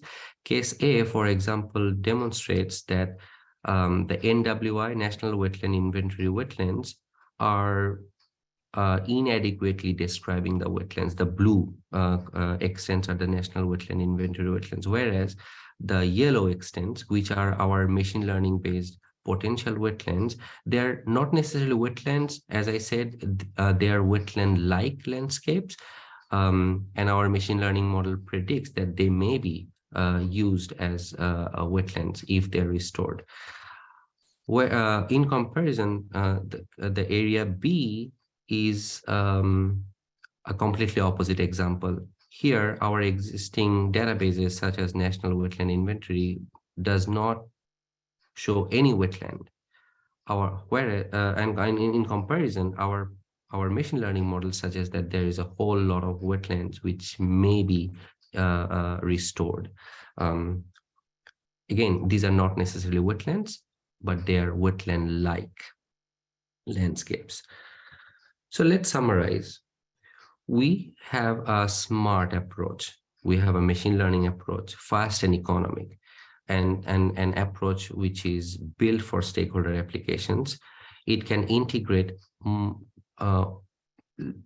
new generation open access remote sensing and geospatial data sets to map the potential wetlands at any region and scale of interest. Our preliminary results identify 28,000 square kilometers of potential wetlands in the US Gulf Coast that may be restored. The development of a fully reproducible web-based tool for stakeholders use is currently in progress. Nonetheless, using our framework, stakeholders can harness the power of data to lower the traditional barriers of wetland mapping. Feel free to join us for the live demo and the training session in the American Society of Civil Engineers Environmental Water Resources Congress conference in May. This is going to be the first of many workshops that my team is organizing for the stakeholders and the practitioners. I gave you the link here. Feel free to register. Here's my contact info and also the QR code of my lab. Feel free to reach out and with questions. We'll be happy to help and collaborate. Thank you so much. Thank you so much. That was so interesting. And just another example of another kind of technology that can be integrated into wetland programs to help protect those critical resources. We're going to move on to another presentation also in the Gulf region next, but I just wonder, and one question came up in the Q&A, Adnan, about is the next step for some of this, like getting out in the field and ground truthing, and how do you know what your machine learning is telling you about, potential for wetlands in these areas is actually, born out on the ground? Is that something you're thinking about as next steps, or is that something you've already done? That's a great question. Yes, as I said, it's very difficult to ground truth these type of machine learning tools, especially when you are focused on large areas such as the entire Gulf Coast, and that's why for evaluation purposes we are using existing databases such as National Wetland Inventory and Land Cover databases. However, we are forging collaborations with EPA, Office of Research and Development, folks like Chuck Lane, Heather Golden, Jay Christensen. They have a huge experience working on wetlands. And also we are collaborating with Ducks Unlimited and Nature Conservancy, those type of organizations, and they have access to field data. We are trying to ground truthing as much as possible, but it's not straightforward always. Great. We have a bunch of questions coming in the Q&A for you, but I'm going to ask one more and then we need to move on. Sure. But if you wanted to answer those, if you can see them, that'd be awesome. One of the questions was about the soil, and you talked about some of the soil inputs, but the question was, USDA has been mapping soil since the 1890s. How might this model behave using different years of soil mapping as an input? Is that something that you thought about? It's another great question.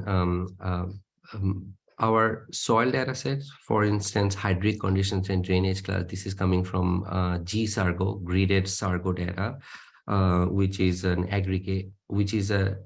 aggregation of multiple years of surveys. But one thing to note here, our wetland maps are static. That means time variance here is not a factor for our machine learning model. So even though we have access to multiple years of data, we aggregate them because eventually we want to come up with a static map of wetlands. Right. Okay. Thank you for that. Somebody asked about seeing the Q&A. I think you should be able to see the questions if you go to the Q&A button. I think I can, yeah. Okay, yeah. You can. Okay. And if participants can't, let us know and we'll try to fix that. But thank you so much for that presentation. Really interesting. And like I said, we're going to move on to another Gulf Coast example from Scott and Sophie. talking about land loss lookouts. So Adnan, if you can stop sharing yours. Oh, we got Scott's screen up and we're going to move on to the next. Thank you again.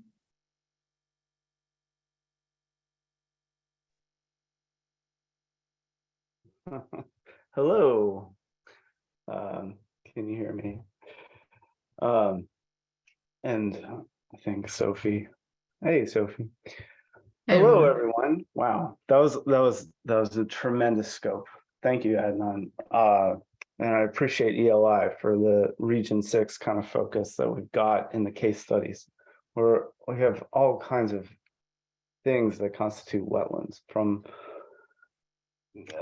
might be considered ephemeral or dry streams to Texas coastal plains. Our land loss lookout project is really focused on the maybe open water that used to be wetlands on the Gulf Coast, and what's happening in one of the more dynamic places on the planet, much less the United States. Those brackish marshes that are turning into open water from sea level rise. You all know why wetlands matter, and you all know the tremendous fire hose of data that we have. I think what Healthy Gulf as an advocacy organization is trying to do is take all of that data and get it to people who can act on it, citizens. You know, we want to do machine learning, we want to have expert reviews, but we also need people to see what's happening to our landscape and the tremendous impacts that industry in particular has had on it. So that was what Land Loss Lookout was designed to do, because wetlands I'm in New Orleans. It's not only our, wetlands aren't only, I don't know, what is it? It's where all our stuff is. It's not just the water that we drink. It's our food source and our shelter from storms. As an advocacy organization, Healthy Gulf has been around for a little over 27 years now, trying to elucidate and reverse the long pattern of exploitation of natural resources on the Gulf Coast. And that includes education, organizing, litigation, and watchdog work. We have got so much going on our coast and very limited scientific capacity. So we're often, and then politically as well, right? State employees in some of our states on the Gulf Coast are considered injuries to their state by some attorneys general, right? So we have very limited scientific capacity in a place where we need observations, maybe I would argue more often than average across the United States. So we've partnered with universities in other places, and Cartoscope has fit the bill. This research that we're presenting was through an NSF grant to develop an online platform for nonprofits to increase engagement in community crowdsource analysis. And that's the main website for the project, Cartoscope. It's not only wetlands based, but Sophia will get into some different methods for taking all of this aerial imagery and satellite data that's now accessible to us in 2023, accessible to us experts, people who have studied and know a thing or two, and trying to get it into the hands of everyday people. And trying to induce and incentivize people to look at the imagery, as well as educate people, because it's not, you can't assume that everybody can read a map, even though Google Maps is pretty ubiquitous in many people's lives in the United States. So Sophie can talk a little bit more in a bit about the augmented reality platform for serving aerial photographs to people's phones for use in a communal situation. As an advocate, on the Gulf Coast, yeah, wetlands are, there are food and shelter, and the existence of wetlands turns a $100 billion storm into a $10 billion storm. And that's what we saw in Hurricane Laura in 2020. All of that territory that, for tens of miles between our cities and the ocean is what's really protecting us from storms. Even as our coast is the site of historic and current and the future petroleum development for the United States of America. Each one of these new LNG export proposals, for example, is about a 200-acre footprint, often in the coastal marshes that we kind of need to fish from, or to be in front of settlements for protection. And often these 2,000 acres are in environmental justice areas as well. Furthermore, each of these LNG facilities or the new ammonia facilities for carbon capture that are proposed, they can change the carbon output of Louisiana by 1%. And if you do the algebra, that's going to have a big impact on wetlands from sea level rise. This facility is probably going to have a measurable impact on the global carbon emissions. Although when we comment to EPA and the Army Corps, they say there are no scientifically accepted methods for that evaluation. Even though, we feel we can watch it go away. Here's the press in New Orleans saying, this sea level rise is the reason where, most of our future wetland loss is going to come from. The companies say there's no, that's speculative. So there's this tension. And the importance of the Gulf Coast states in the nation's carbon emissions, it means if you did an envelope calculation, every 1% increase in the CO2 emissions from, say, Louisiana could result in 227 acres if you just did, if you multiplied very crudely into the percentages of carbon that each of these jurisdictions emits. So it's a large amount, but it's not being evaluated. And we wanted to have a project that enabled people to see where this might be happening. And that's Land Loss Lookout. We took a lot of the color infrared photography available from USGS and served from Louisiana. It's called Sunrise, or SONRIS, and developed tiles to look for different impact patterns at certain scales. And following the research of USGS, we kind of boiled that down into common sense language so that the general public could take part in repeating these classifications.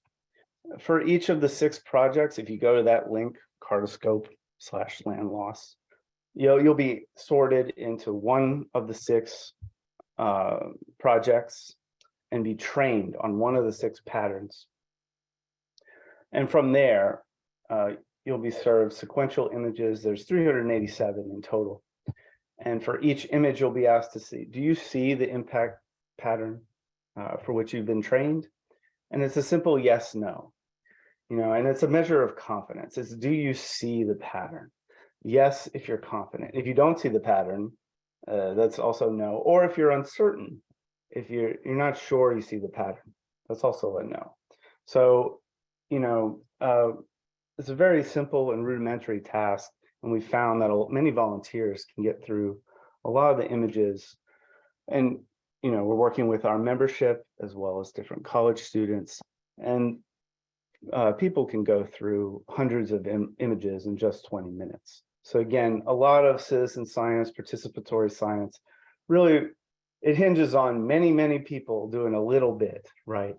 And I do think Land Loss Lookout and a lot of Cartoscope projects kind of squeeze into that profile of what can we do to create projects where people with just a little bit of effort can create a large impact.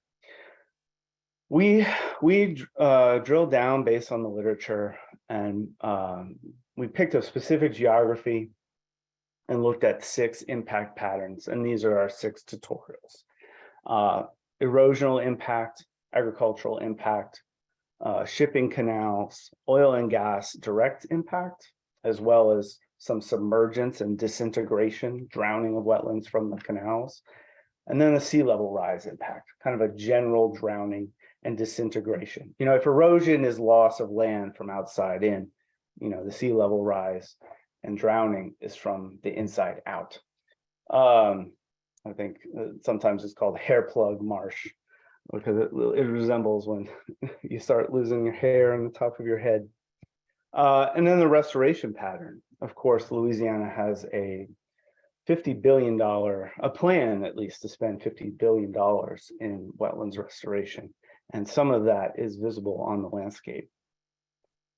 You know, we need to use color infrared to look at these shapes. You all know this because, you know, if you use RGB, it's really hard to tell the difference between muddy water and watery mud. And we're really following from characterizations that were previously done by experts in around the year 2000. In 2000 at the University of New Orleans, this was 50 quarter quads up on a wall. And the researchers pulled in a lot of experts to point at the map and describe the visual patterns, the signatures, kind of like how the National Wetland Inventory is conducted.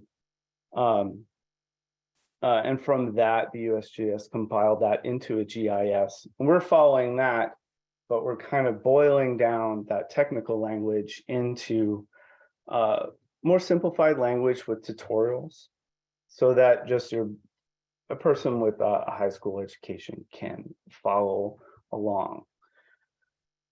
And again, the wider your scope, I couldn't do what Adnan did, you know, and do the whole coast. Or might be writing 20 different tutorials, right, for all the processes important. In some places, we don't have that great documentation on what processes are that important. But we picked, you know, the West Bank of Jefferson Parish, East and West Banks of Plaquemines Parish, and there's 387 images total. And we gave it to people to look at. And Sophie, do you want to talk about what we found? Sure, and most of our findings, you can find it on our journal paper with the link below, and we will also paste it in the chat.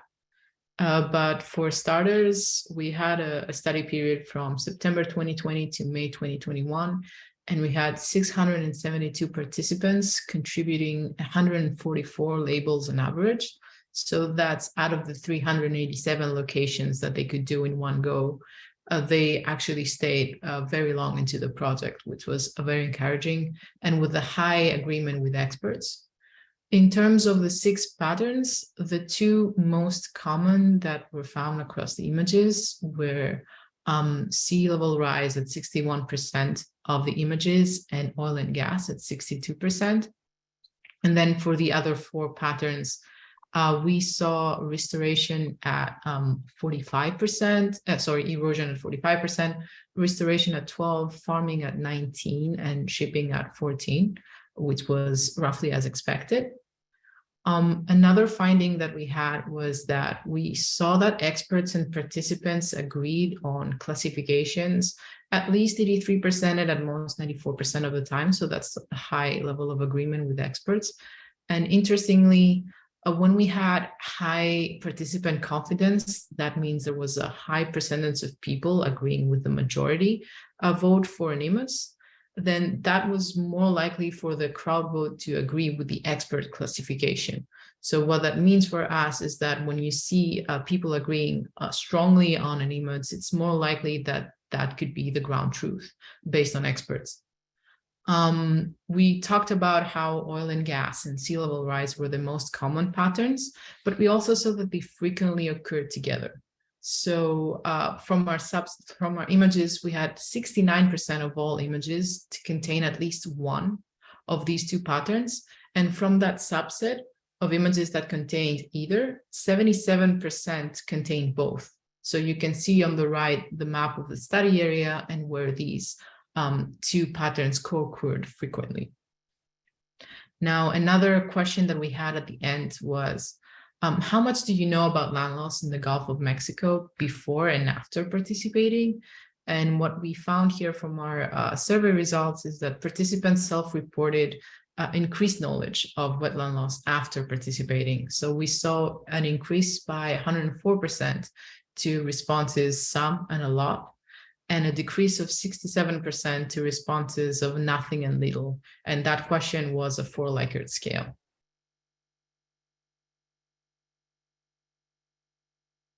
And then let me pass it back to Scott for some next steps for my research. Right. And thanks for your comment in the chat about the URL. We'll get to that pretty soon. You know, there's more to do. For this project, the results that are published was one image set from 2016. And we are repeating the results for an image set from 2008, where we expect a lot of the impacts to be stable, but we've got a lot more restoration, you know, in 2016. So it'll be interesting to see if our crowdsourced analysis, you know, reflects that. Most of the categories should be the same, except for restoration. We are doing a lot of machine learning. The problem with training machines is that they don't vote and they can't sue people and they can't, you know, advocate for the land to be restored from our perspective. So, but there is there are applications for machine learning, since there are over 250,000 oil wells across just the state of Louisiana. And many of these oil wells are non-productive, and yet their sites have not been restored. So we do need machine assistance to just follow, 60,000 non-compliance issues that exist across the state. But all of this, you know, we're interacting online. There's a lot you can do with the internet, but we're very community focused, and Telescope, I think, is something we're excited about implementing to bring that community focus further down to earth. Sophie, you want to talk a little bit? Yeah, and as Scott mentioned, the project that we had so far been talking about is you go on your own online, you do some image labeling, but there's not that much interaction.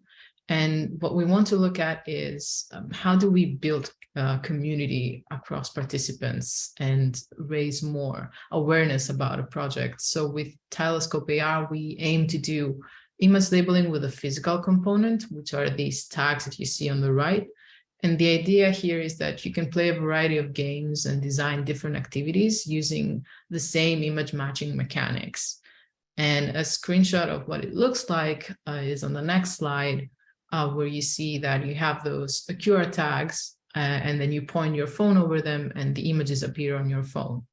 So how it works specifically is once you hover over those tiles, you can make the images appear on your phone and you can investigate them. And then you can select the ones you believe belong to the same category to collect them. And we have a few publications where we looked at how getting people together in a room to participate in these activities, how we were able to see deeper and more thoughtful discussions about the projects, about the images, and a lot of collaboration happening naturally, even in competitive settings. So with that said, let me also pass it back to Scott to talk about a few more projects that we've been looking at. Right, we've got previous loss, we've got flooding, we've got a lot of activities and new imagery with very relevant information, sometimes capturing very ephemeral events on the Gulf Coast. And unfortunately, one of these was Hurricane Ida, where we had probably over 3,000 potential sources of oil that could have been leaking in the path of the hurricane. It was a very strong storm across a very wide area. When that happens, our agencies are just absolutely unable to respond even to assess how many spills are happening for months. So with IDA, this is the first time we rolled it out. I think we could improve in the future. But with IDA Damage Lookout, we could use the National Geodetic Survey imagery, which is a NOAA imagery service, measuring coastlines and sometimes emergency management situations after federal emergencies. Another image set that's commonly available is FEMA's GIS when they work with the Civilian Air Patrol.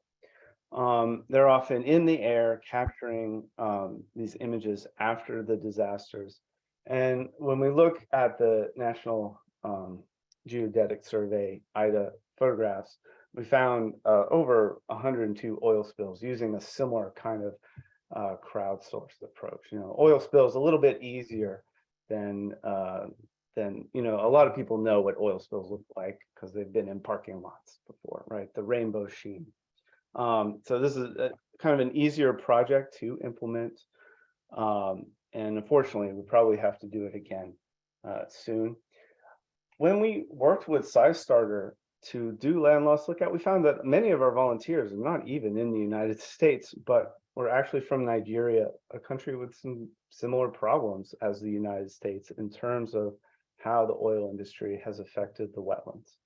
So just to honor, you know, dance with who brung you, who was generating the data, who we were in collaboration with, we created a project to look at Niger Delta wetlands and communicate and educate around some of the similar issues that the Niger Delta faces in that part of the world.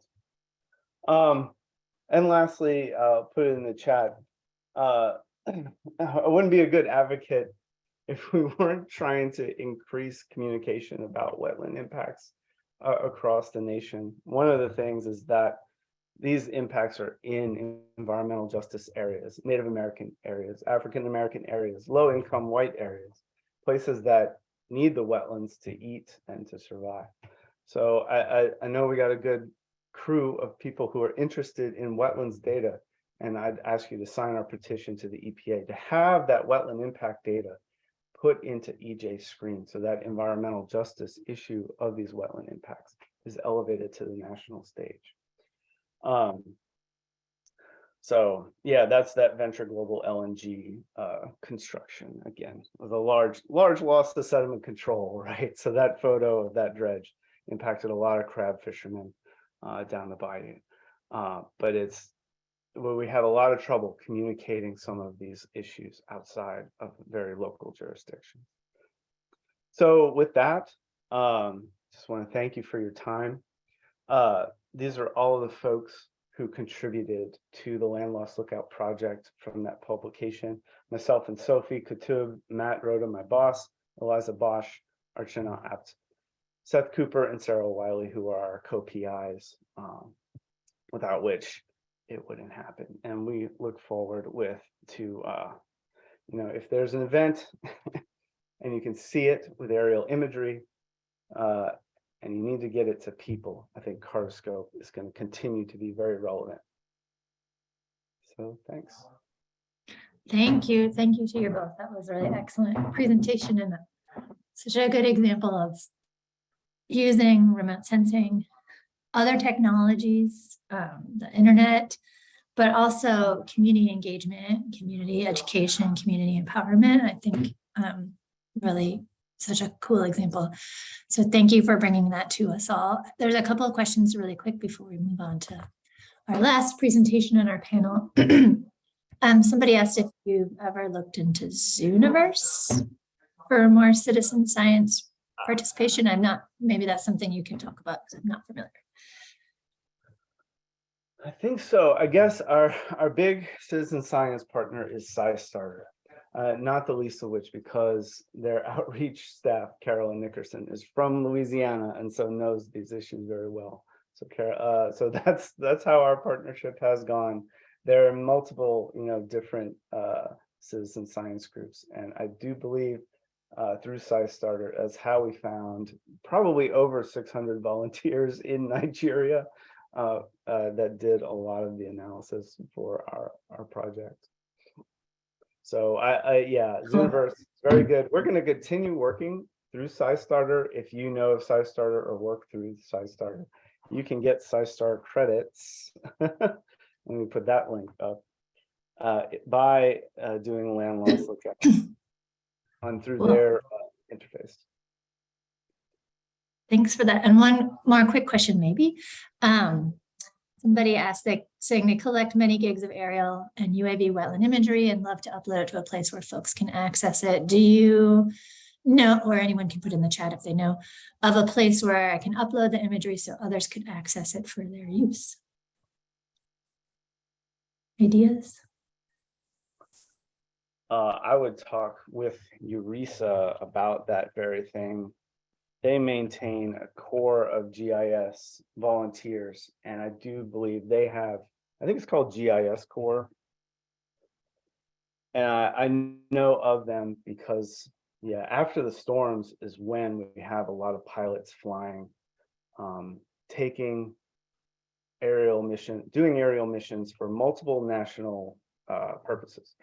The disaster response is a very important one, not the pollution, just the damage to homes, and FEMA coordinates that, and ERISA has been working with FEMA to host lots and lots of photographs from airplanes, and then getting that into a workflow pipeline so that you can have, these are all professional volunteers trained in damage assessment to get the numbers to FEMA quickly. And it's more and more important now that we have at least one of these storms pretty much every year at this point.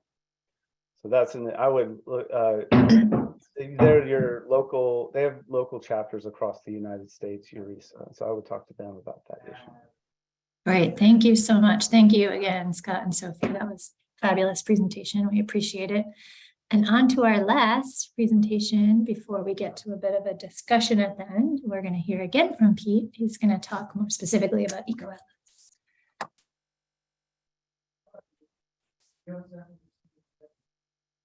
Thank you. Can you hear me now? Yes, yeah, we can. Okay, great. Well, hi again. So I'm going to be talking about the use of EcoAtlas in program implementation, and I'm joined by my colleague Christina Grosso, who's the manager of EcoAtlas, as well as the managing director for the San Francisco Estuary Institute's Environmental Informatics program. So first, I'm going to be talking about the RAMP framework and how that kind of sets the stage for EcoAtlas. And then I'm going to talk about three different key aspects of EcoAtlas: the California Aquatic Resource Inventory, which I alluded to in my first presentation, and its editor tool and how people can engage with it there.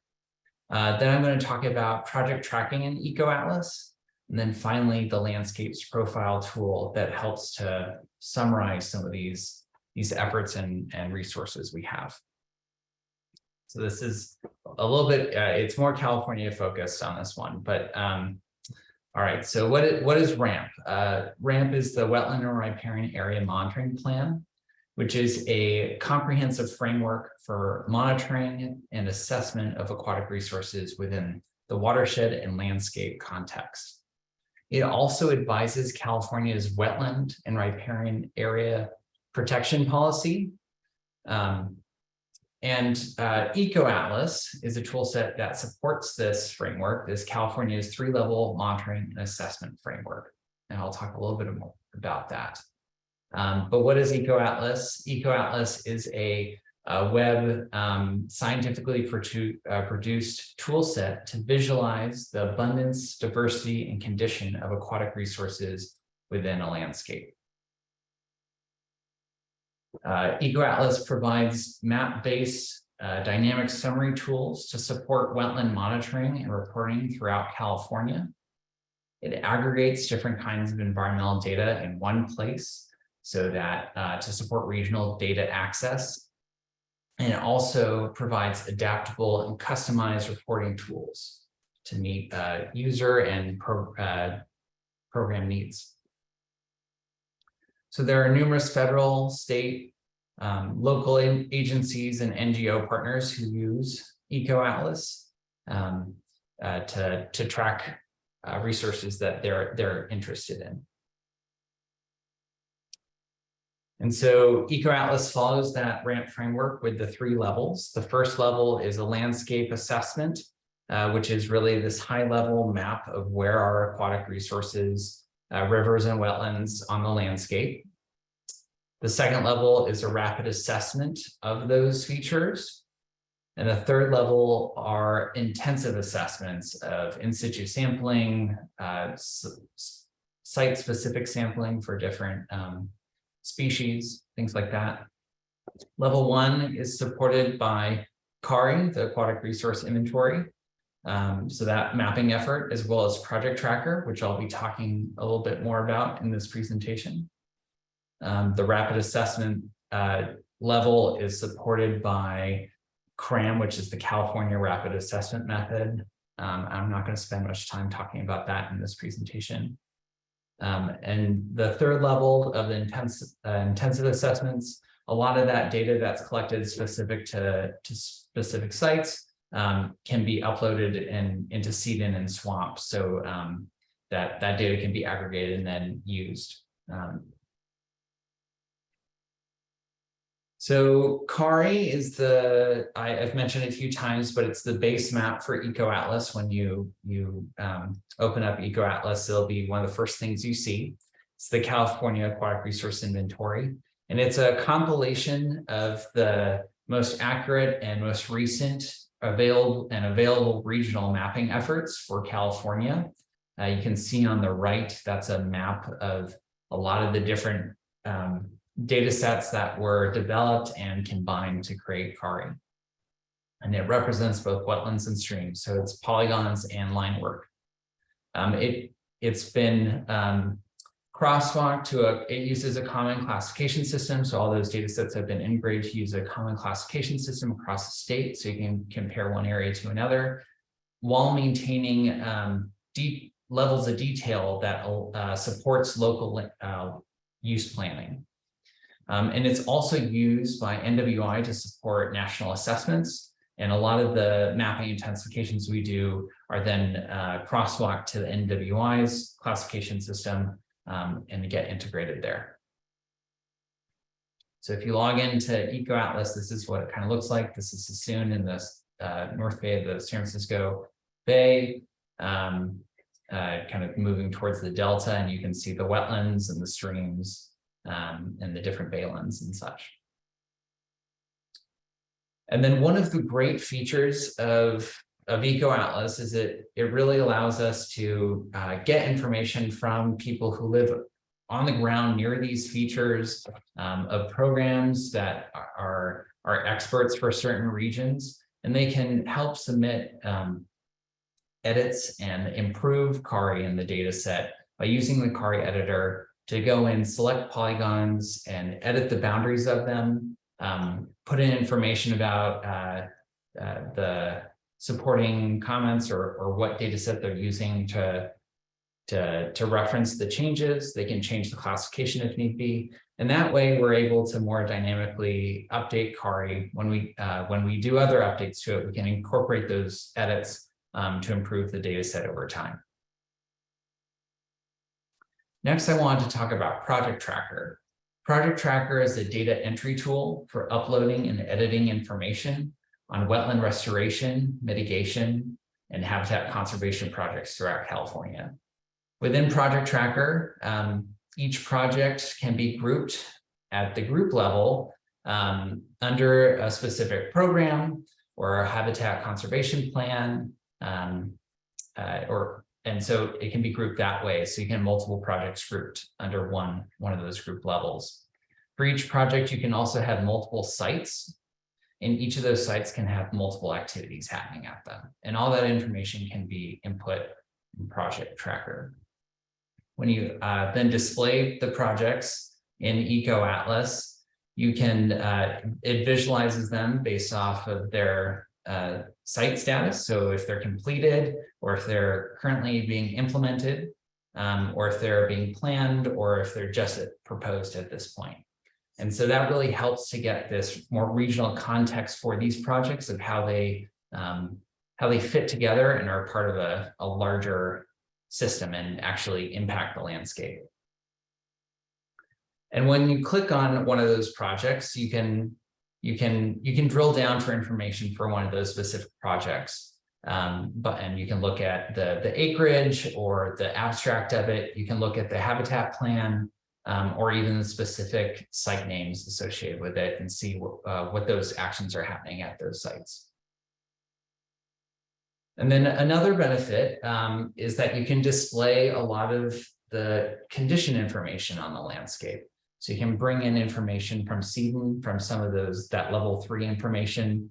So here we brought in SEDEN water toxicity information at these different points, and you can click one and see what types of sampling has been done, what the results are, when it was done, and you can get a better context for what's happening on the landscape there by aggregating and visualizing this data.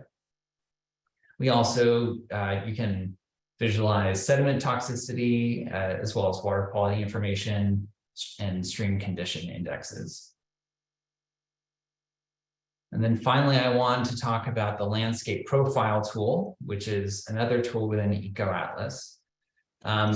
The landscape profile tool summarizes ecological information at various spatial scales for assessment, planning, and reporting.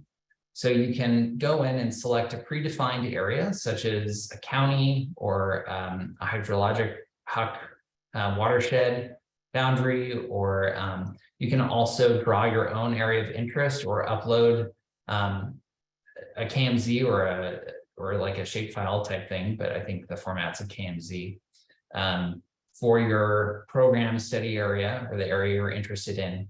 And you can get summaries of the different aquatic resources that are within it. So here we can see the marine and estuarine resources and the acreages, the percentages of each of the classes. And then you can also see the palestrine or non-tidal resources. And then you can also drill down for example, vernal pools are kind of a class that's of a lot of interest in the Bay Area, and they're kind of a tricky wetland class. And so you can drill down and get more information on the individual vernal pools in that area, as well as the vernal pool complexes and some attributes about those contexts, about how dense the vernal pools are within that complex and things like that. Another great aspect is you can look at the long-term net change in wetland quantities, or how much change in acreage of wetlands over time.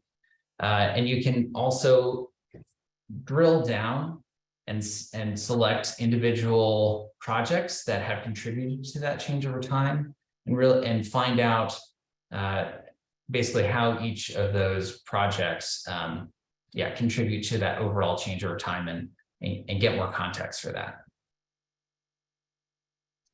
And so just to kind of summarize, EcoAtlas can help summarize the cumulative benefits and impacts for numerous projects that are conducted over time by different programs. You can visualize that impact. It also provides an opportunity for programs to have customized dashboards to track progress for specific goals that they're particularly interested in. For example, the Ocean Protection Council is really interested in some of these coastal habitats along the coastal watersheds of California. And it also makes it possible, all this is being able to summarize the cumulative benefits and impacts is possible because EcoAtlas is able to synthesize and visualize this information at different scales, whether it be local, regional, programmatic, or statewide. So that's kind of a quick overview of a lot of tools in EcoAtlas. Here's some links if you're interested in exploring it further. And I'm happy to answer any questions. And Christina, I think, is also on the webinar, and we should be able to answer questions for you. Thank you so much again, Pete. That was really great. What a great overview of EcoAtlas. And I like that we ended with that one because there was a earlier question about visualization or getting people to be able to share their information in a way. Hi, Christina. And I think this is, you know, a star example of a visualization tool. And we're hearing from folks in the comments in the Q&A that they think this work is great and want to find ways to replicate it in their states. So I do have a few questions. One of the first questions was about QA, and they wanted to know how edits to CARI are QA'd. Yeah, that's a great question. So the edits aren't immediately made to the data set. We get a list of all the edits, and we collect who submitted the edit and what data they were looking at to make the edit, if it was from on the ground observations, or they were looking at a certain year of imagery or something like that. And then our GIS team assesses the edits before they're incorporated moving forward into the data set. And then also, just to add to that, we do have a statewide mapping committee in California. So we have regional experts that would also review the edits. It's not just the San Francisco Estuary Institute that's looking at these. It's also regional experts in these different areas that know the landscape and that will make the judgments on if it's a valid edit or not. One of the benefits of EcoAtlas is it has been in development for over 20 years. And so there are many different regional experts throughout the state that have contributed to the development of the tools. So maybe, you know, going off of that answer, as I said, we had a couple of questions. How do we get this in our state, or how can we replicate it? Are there pointers or first places to start for folks in other states that might want to, you know, create something that looks like this? Yeah, also the whole EcoAtlas toolset is guided by the California Wetlands Monitoring Work Group. So it is a statewide organization made up of different representatives. And a lot of the funding to initially develop EcoAtlas was funded through the EPA Wetland Program Development Grants. So that may be a good starting point, because the EPA Wetland Program Development Grants really want to build the capacity to be able to monitor and assess wetlands, and have contributed quite a bit of funding over the 20 years to develop this tool set.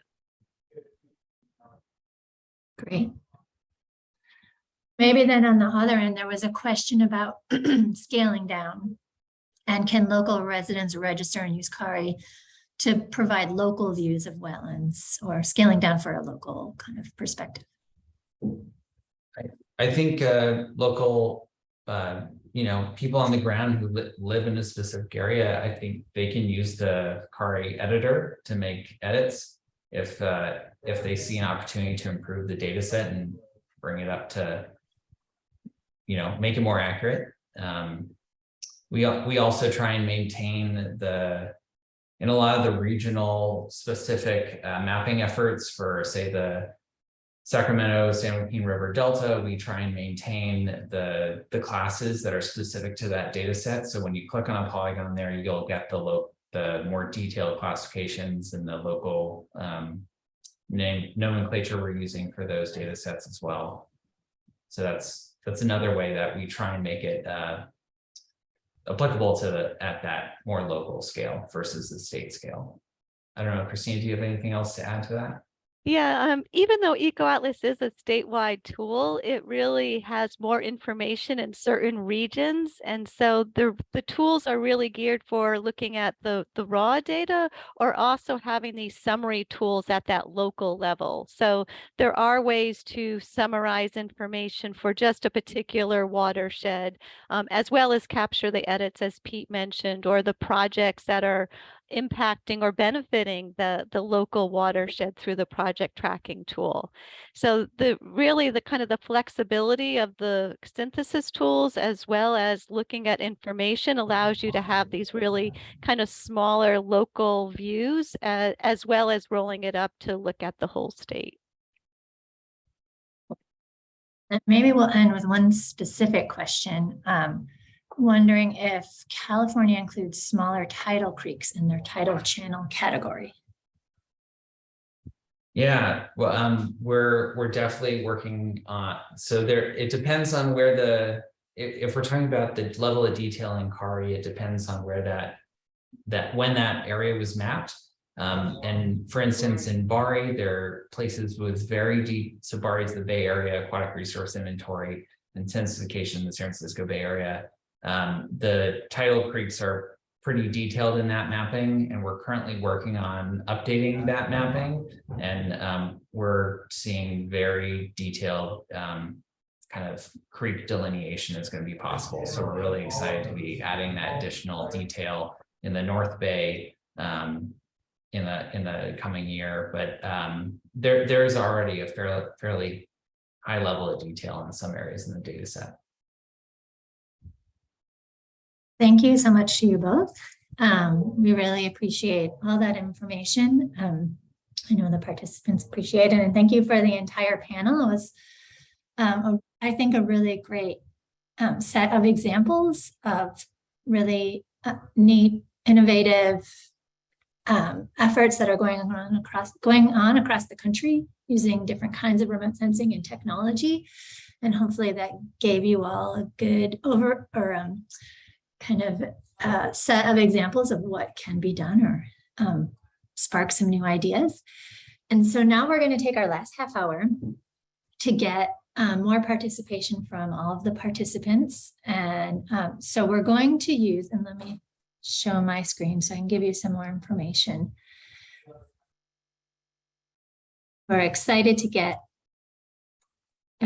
more information from you all, and for you to share your projects and your challenges and your ideas. And we're going to use menti.com. So you can do it either on your phone or in a browser. I might suggest using your phone if you have it handy. That way you can look at your screen on your computer for the results, and use your phone to input your ideas. So you go to menti.com, and then Jordan is going to bring it up on the screen, and you type in this code. The code for us is, okay, sorry, I lost my screen sharing. Oh, that's because Jordan did it. Okay. So type in the code 54727767. Give you a second to do that while I do it too.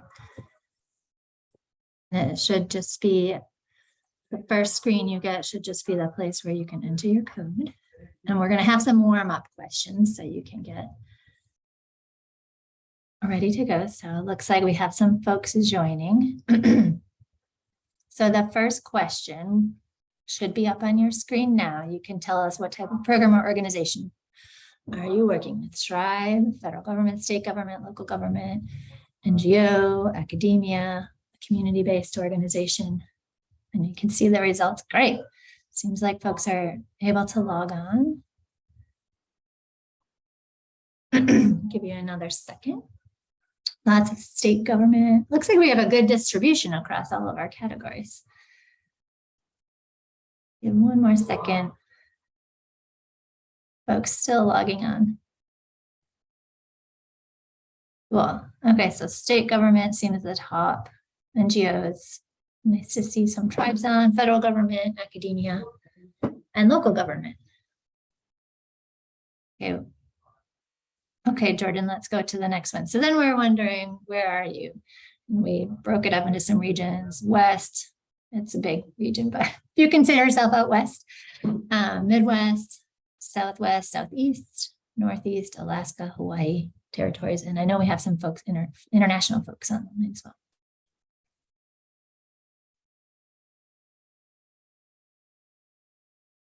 Okay, West and Midwest, those are big, I guess. Big categories, but these are the warm-ups. Awesome. Good distribution. Gulf Coast. Thank you, Scott. Good. Okay. So now we're going to move on to some of our meatier questions. And this is where you're going to get a chance to type in an answer and give us a short answer. So the first one is, what opportunities do you see to incorporate participatory science, remote sensing, or other technologies? We've seen a lot of cool examples of other kinds of technologies, apps, use of machine learning. what opportunities do you see to incorporate these things into your work to wetland programs after you've seen all these examples?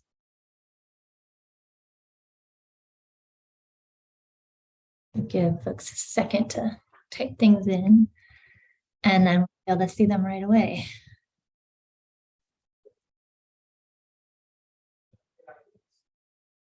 I see one. I need to share this presentation, and we will again post the presentations, and we're also planning to do a summary of this seminar. So hopefully that will be helpful to you all if you want to share some of the things that you've learned.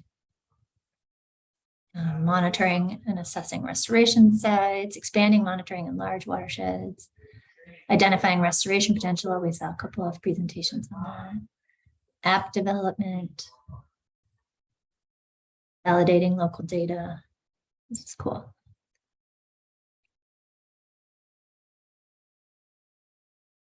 Community involvement, better mapping. Great. One more second. Disaster response for oil spills after storms. A good comment on hard to see how this can downscale to local groups. That's a good comment, and maybe a next step is to take some of this higher level information and bring it down. Salamander migration. I love that. Great. Okay. Let's move on to the next one, Jordan.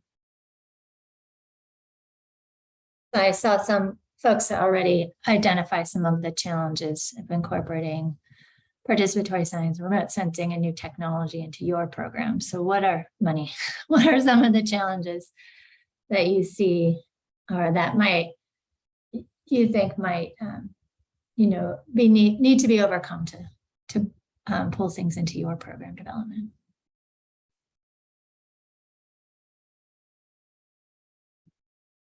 Technical capacity, staffing limitations, stakeholders who have access to wetland data. A lot of funding and time, that's what I'm seeing. And I think that's, I'm sure that a lot of our speakers and panelists can relate.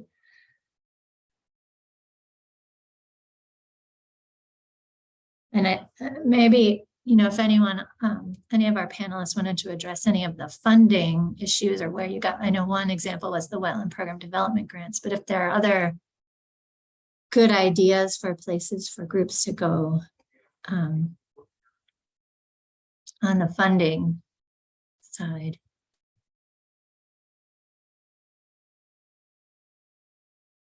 Access to tech funding. I see funding as one of the big challenges.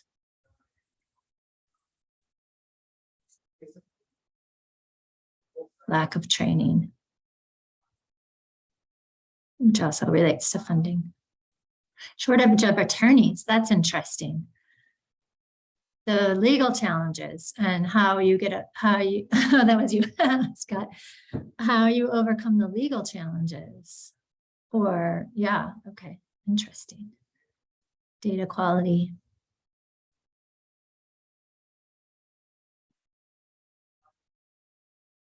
Great.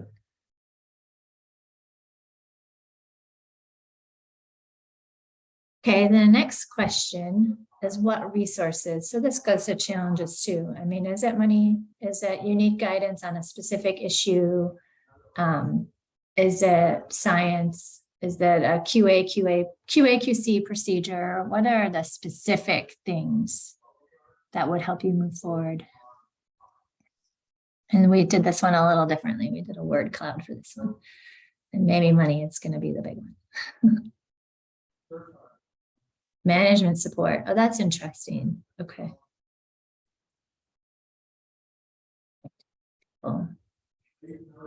People and staffing.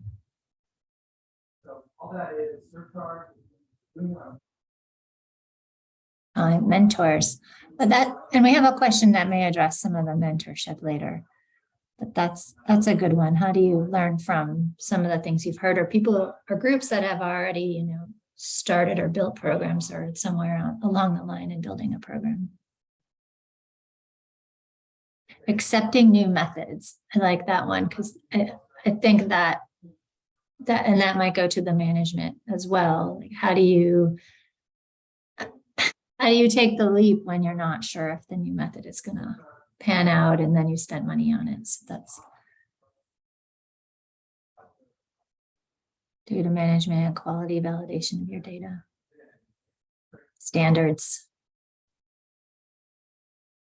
Maybe some things where EPA could be valuable, things like standards or training. A local network. One comment, we've opened the chat to everyone, so attendees can now chat with attendees and as well as the panelists, so feel free to enter your comments as well in the chat. Thank you, Jordan. Yeah, if you have additional information you wanted to add to what you're including in this Menti, to bring it to the chat.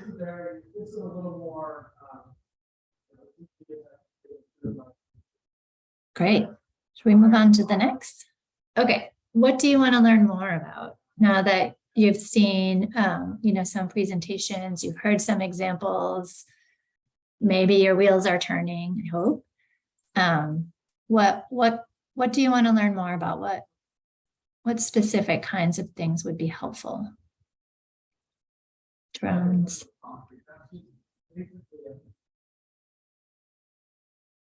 Maybe with drones, not only like what kinds of drones, but what flies on the drones, how you use them, how you get your pilot license, how you develop your SOP.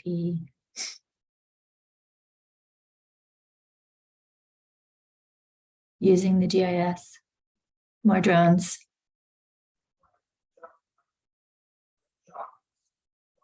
Using tools to share with decision makers. So good, that's a good one. How you use the data for in the decision-making process. Sometimes the way you present the data might look different for different audiences, right? So it's another thing is how you craft your data so that it will be useful in those different contexts. It might look different for decision makers or what you highlight. Ooh, programs for elementary students. Drone data, more drones, lots of drones. Okay.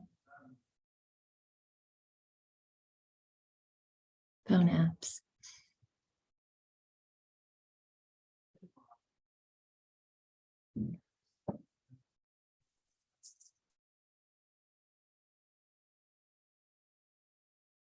Great. And then we're near the end of our questions. So the next one, I said one of the questions we had heard in the lead up to this workshop was, about connecting with other groups. And are there ways to build collaboration or more connections so different programs can learn from each other, leverage resources, maybe use technical capacity. So are there ways that you could see that would be valuable for participants or groups in your region to stay connected? Scott put in the chat, skytruth.org might be a resource for connecting a small group. Thank you for that. Let's meet at a wetland. Yes, like that. Online collab tools. If you have examples of different kinds of collaboration tools, like Scott put in the chat, that might be useful. Go ahead and put those in the chat, a Slack space, or an email listserv. I know we all have lots of listservs we're on, but maybe there's a way to leverage existing ones. EPA National Work Group or another work group. Newsletters. Like the wetland walks, meet at a wetland.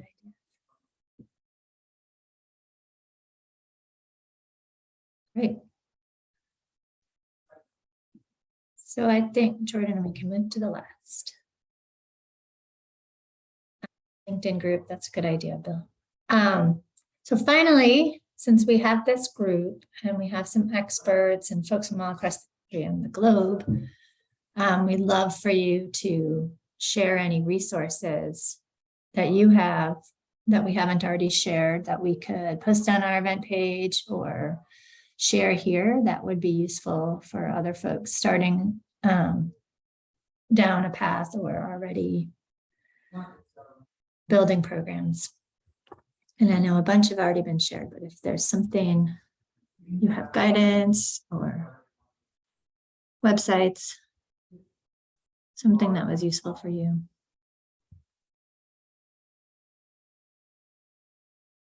Or if something comes up later, you can always email them to us and we can post them to the page. Missouri Stream Team Program. State geospatial outlets.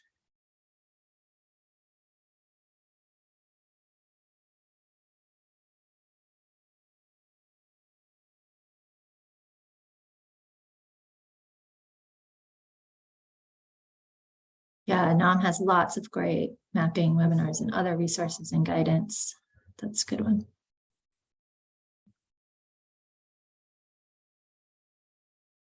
State GIS maps and data viewers.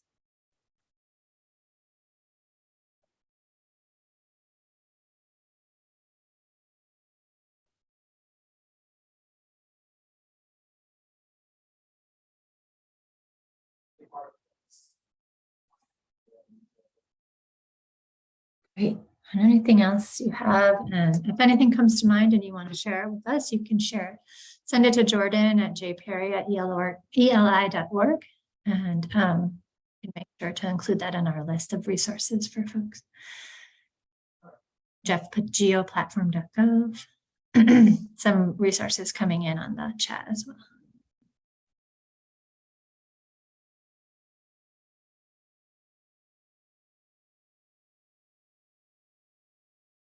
Great. Well, I want to thank you all for participating today in our workshop on remote sensing, participatory science, and wetlands. We hope that you got a lot of valuable information from this series of presentations and the examples that were presented. We really appreciate your feedback in this last discussion. It's helpful for us to see what might be useful for us to provide you in the future. And it sounds like from some of the comments we got that some more detailed step-by-step information that would help on the ground groups would be useful. And that's really helpful. And thank you, Bill, for that comment. That's awesome. I'm really glad that you folks enjoyed the presentations.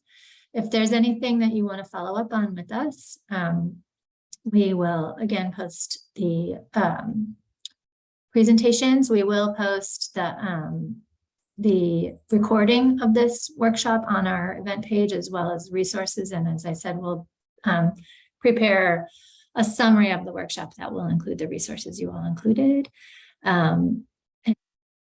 in the chat and in our Menti. Thank you again for participating in that. And I want to give a big thank you to our ELI team, Jordan and Elisa, and our advisory group, EPA for the funding, and a huge thank you to all the presenters today. Really great examples, amazing presentations. We stayed right on time. In fact, we're a little early. So I really appreciate all that information and thank you again. And hope to see you soon. We will have, this is a series of webinars on remote sensing and wetlands, and we will have another on compensatory mitigation and remote sensing and new technologies, and the third on wetland resilience and remote sensing and new technologies. So look out for those.